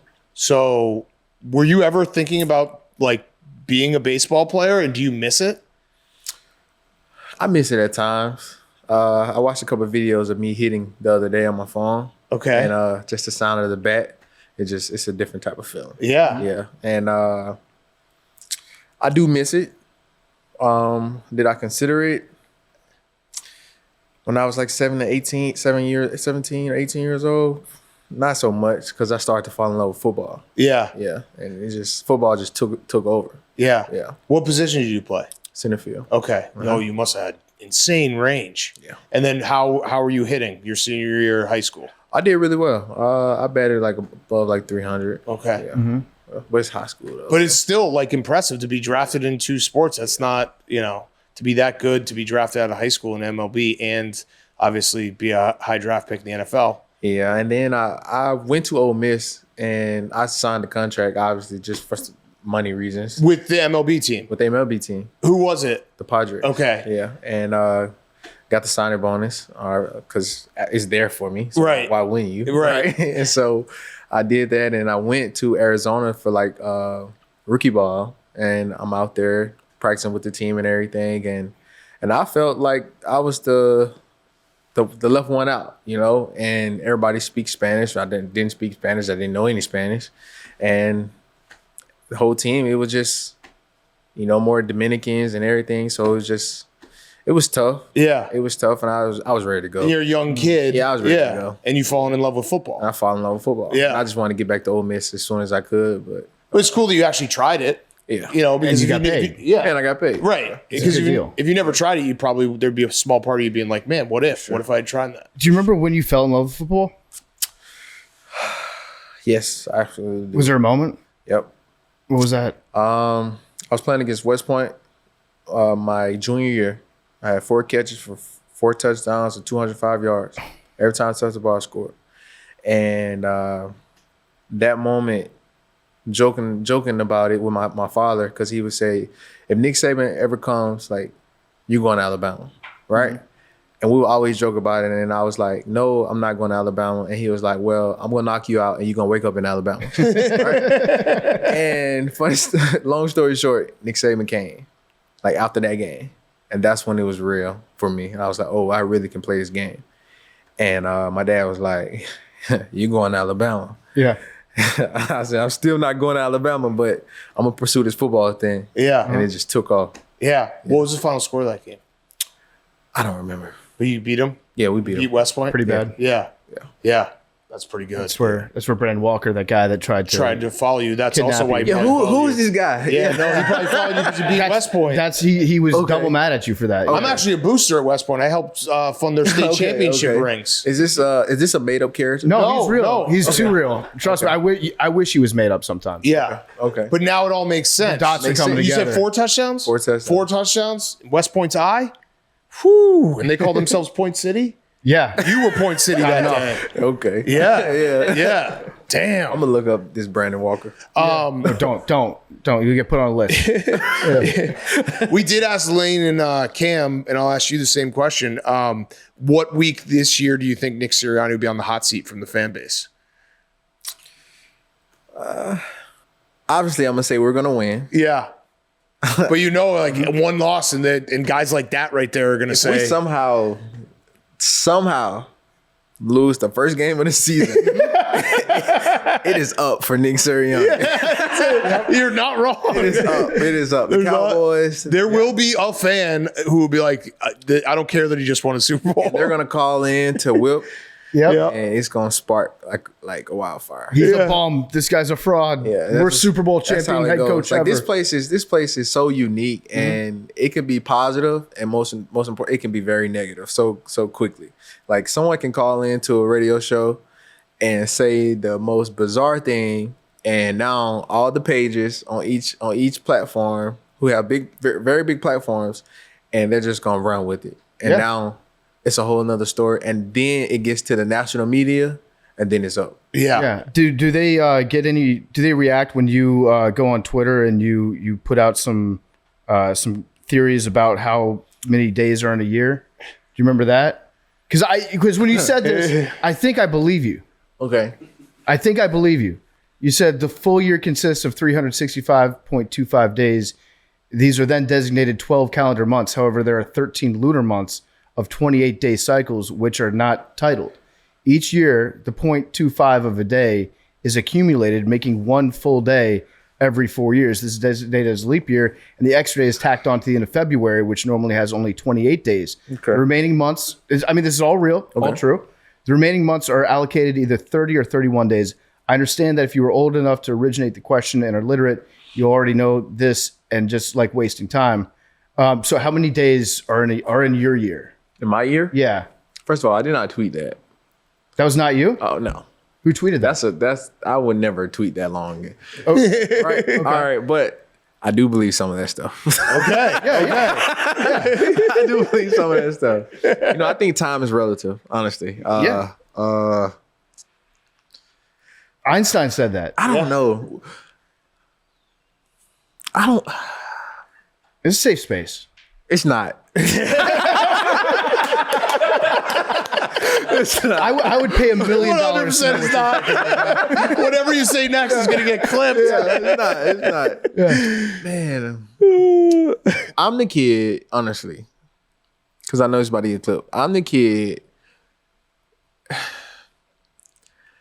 As I grown up, I'm 28 years old now.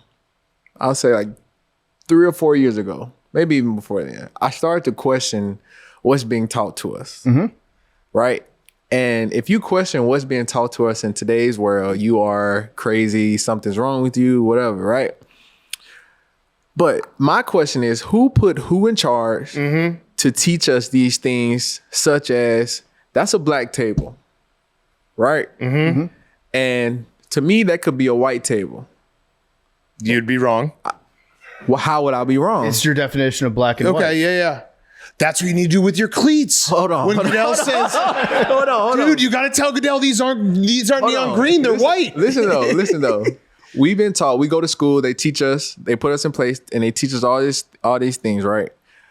They teach us about history. They teach us about everything, right? Who put them in charge to say this is correct and we have to learn this, right? Like that may be read to me. I think you're colorblind. I'm not colorblind. Okay. I'm not colorblind, but I'm just using this as healthy skepticism is a good thing. You know? Yeah. And so like, all right, the moon landing. Yeah, let's talk about it. Stuff like that, right?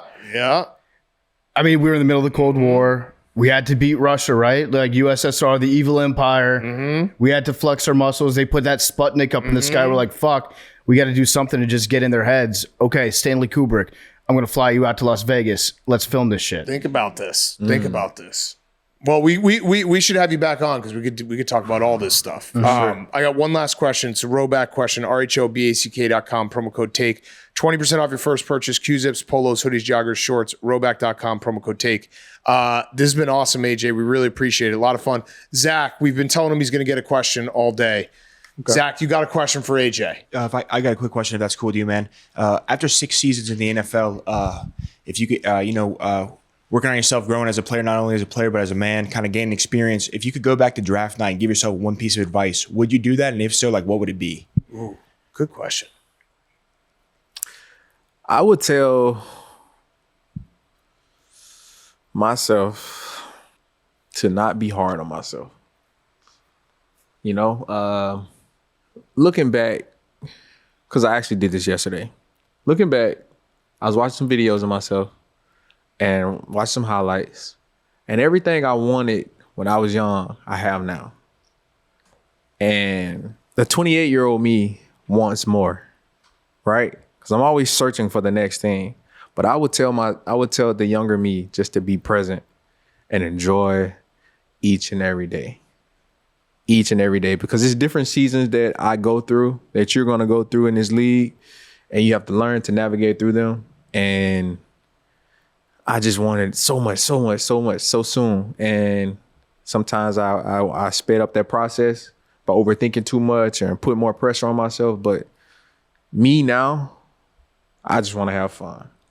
I just want to enjoy the moment, enjoy my teammates, enjoy the process, and just have fun and make the most of every single opportunity. And I haven't got relaxed, but I'm just finding ways to be present in this moment. Even like this interview, just enjoying myself, being present. And so, great question. That's great advice. Great Thank you so I much. do think that the whole concept of like making it or finally getting there is it teaches us some of the wrong stuff sometimes. Yeah, like you always think I'll be fine. I'm gonna once I make once it. I get this. Yeah, once I get this, then it's the finish line. and then that's it. And then once you accomplish those goals you have for yourself, you realize, well, I still feel the same as I did before I got there.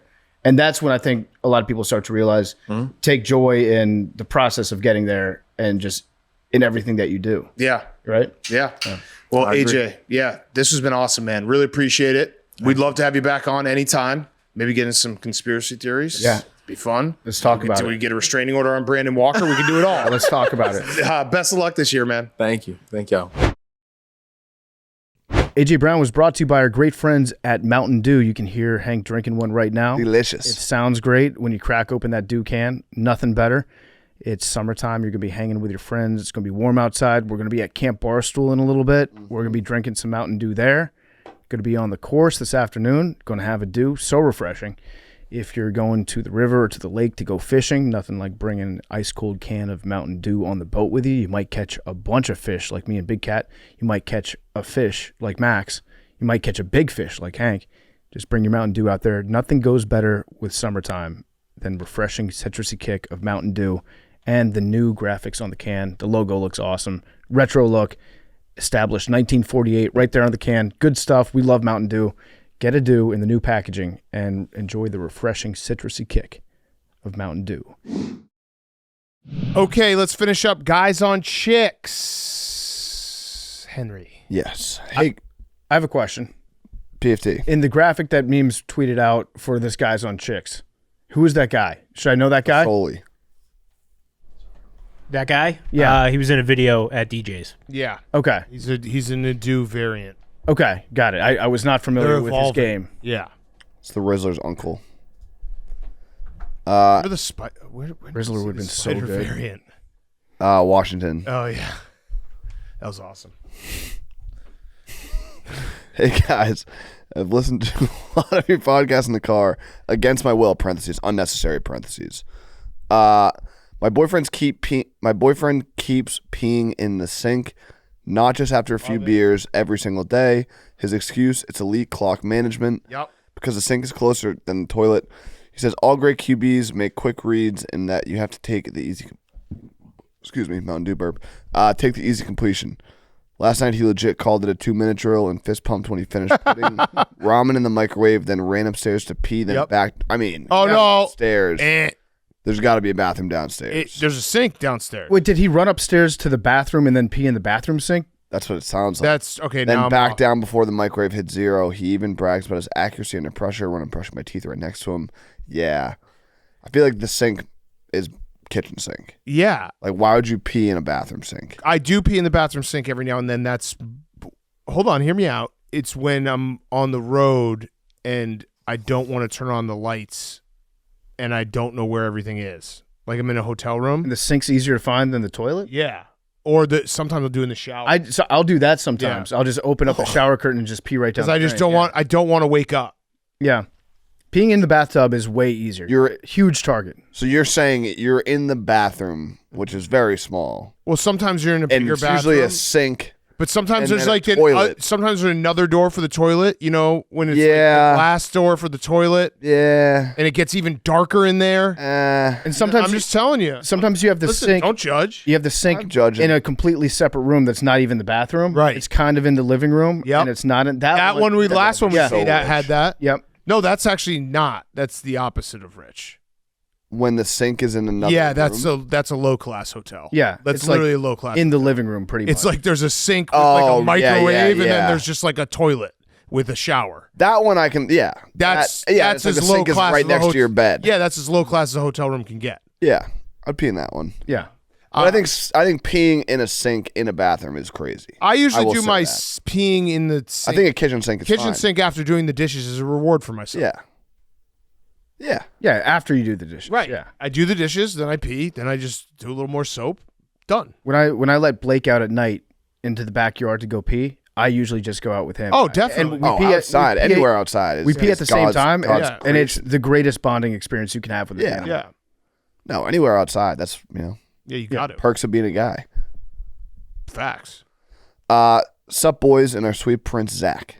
Later this month, my husband will travel to an Airbnb in the mountains for 3 nights for a fantasy draft. They draft on Saturday morning. Whoa. But go up to essentially play golf, drink heavily, and fuck around all weekend. Yeah. This has been going on for 15 years since they were 16. Don't tell the cops. He is more excited for this weekend and has helped plan way more of it than our daughter's first birthday, which is upcoming this weekend. Should I be mad or is it just normal behavior? Fantasy drafts, they kind of replace bachelor parties. Once you stop going on them, a lot of guys are just like, they need an excuse to just get out there with boys. Also, fuck off with first birthday parties. Yeah. That's for you. For my kids, my oldest, we did them all. And then as my second and third, we started being like, we're not doing a real birthday party until 3 or 4. Like, yeah, okay. So they can pick what they want. Or right. And when they have friends, they don't have friends when they're 1. They don't. So a 1-year-old's birthday party is pizza and cupcakes. That's it. That's all you need to do. You take a picture, light a candle. They're going to probably burn themselves. That's it. In and out. So, no, he's correct. If it was your kid's 10th birthday party, I'd be like, yeah, that's kind of fucked up. Like, get in the mix. And it's going to be some planning. It's going to be this time of year in the future. But the first birthday party. First and second. Yeah. First and second, they won't remember. No one remembers their second birthday party. It was my nephew's first birthday party about a month ago. I go down there and I'm like, I'm going to be a cool uncle. I know he likes like banging on the piano that he's got. So I got him like a plastic ukulele. Yeah. And I was like, this will be fine. He can drop it, throw it around. He'll just like mess with the strings. I bring it into the house and I'm like, here's your first birthday present. and then I see he has 3 other ukuleles already. Yeah. Now he has 4 ukuleles. Oh, dude, we double up on trucks. 4 My ukuleles. house. That's so many ukuleles to have. And Max couldn't even get me one from Hawaii. Yeah. That's fucked up. Yeah, no, that was fucked He's up. got That was 4 of fucked them. up. I want Just get a truck next time. Yeah. Any truck. Does he want El Camino? Yeah. If not giving it to 3 people. Yeah. Well, no, I gave it to Jaden so that Max wouldn't get his paws on it. Yeah. No, you have to get. That means you just have to buy another El Camino. No, and it gift doesn't. it. No, it doesn't. No, it doesn't. Yes, it does. You're a liar. First birthday party, though, is whack. So you have no right to be upset. As long as he attends. Take the picture. You could even do it on the wrong day. I mean, like that's the kind of stuff like I forgot. Like I think when my son started like preschool, we forgot to take a picture the first day. We just did it the second day. Yeah. We'll never know. Who cares? This one is in the same vein, but I feel like I feel like a fantasy draft is easier to sell. Every year, my boyfriend takes a trip with his friends to a casino to watch the first 4 days of March Madness. Yep. This March, they want to go to Scottsdale, and we live in Texas. He wants to fly out on a one-day trip there to scope out the venue to make sure the setup is to their liking. Yep. Why does he think this gigantic waste of money is okay? He has to scope it out. Your seating arrangement for March Madness is very important. Very important. Oh, did I tell you guys my idea? So,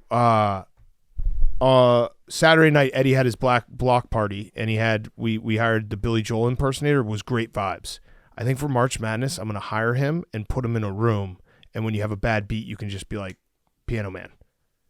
He just sits in there for like 4 days. We just pay him a retainer. So zero content can be made. Yeah, I mean, we can have a video on it. We can't obviously do audio. But you can show a silent video of you sitting there just like doing a one-man concert. Like, think about the vibes. Be like, oh, man, I just got my heart ripped out. I need some scenes from Italian Restaurant. Max would love that. It would be great. You're in, right? No, it's going to cost a lot of money, but I think it's a good, like just an on-demand Billy Joel for all of March Madness. Yeah, just think of the visuals of us just like, we could probably do it in this studio, and then they just cut to you just sitting there one-on-one concert with the dude. I think the audio would be a big part of that. I think it's even funnier with no audio. Yeah. Just like a security cam feed. Yeah, right. Of you just basically sitting there. It's an interrogation room, except it's you sitting in front of Billy Joel. Yeah, and you're singing Piano Man with him. Yeah. Yeah, good vibes. Just an idea. Okay. I like it. Yeah, just like a white room. Yeah. Well, that'd be bad for him, I guess. All right. Yeah, last one. he's got to he's got to be comfortable. Hey fellas, hope all is well. My boyfriend is a huge sports fan, especially college basketball. I'm not that big of a sports fan, but went to a large university and he went to a smaller mid-major. He grew up hating the school that I went to and still claims to this day that he would rather die a gruesome death Duke than cheer for my school. It's so bad he won't even wear the same color blue as my school. Yep. And our talks about the future. Duke is not a big school though. No, he didn't go to Duke. He went to a mid-major. She went to a major. She said she went to a big school, so probably UNC. Oh, yeah, maybe. I think she went to UNC. Okay. This kid is a fan of Duke. Duke, got it. But went to a mid-major Got because it. he couldn't get into Duke. Got it. Okay.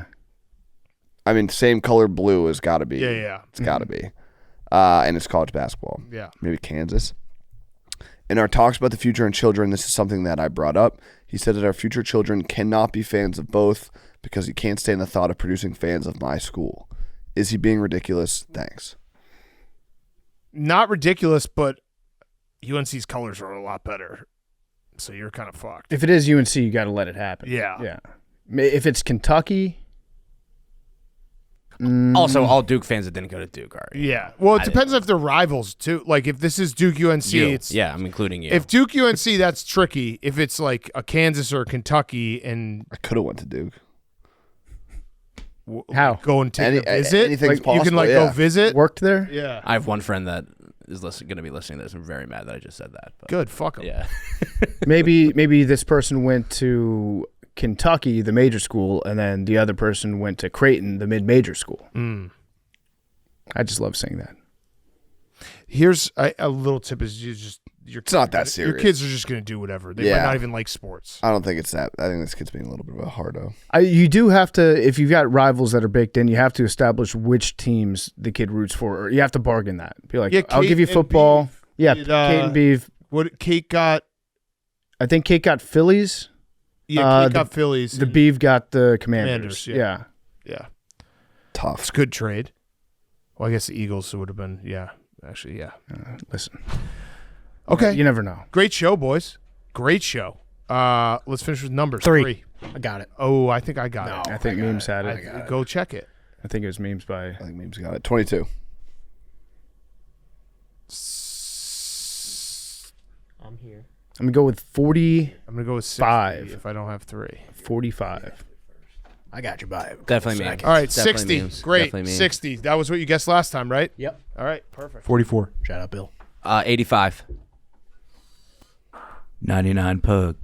What? I like 85. Why me? I like got it 85. twice. 13. You get so mad every time. 44. 44. What were you, PFT? I got Yeah, 45. You can't take 99 Pug. You got Hank? 2-2. You took 99. Oh. 84. 34. 34. 34. Oh, someone's going to be pissed. Oh. Oh, thank God it wasn't Yeah, 84. sorry for anyone who thought it was Yeah. 84. My bad. My dad wanted me to take 84 too. That'd make it. Oh, that would have sucks. been great. So your dad got it. No, it was 34. Oh, love you guys.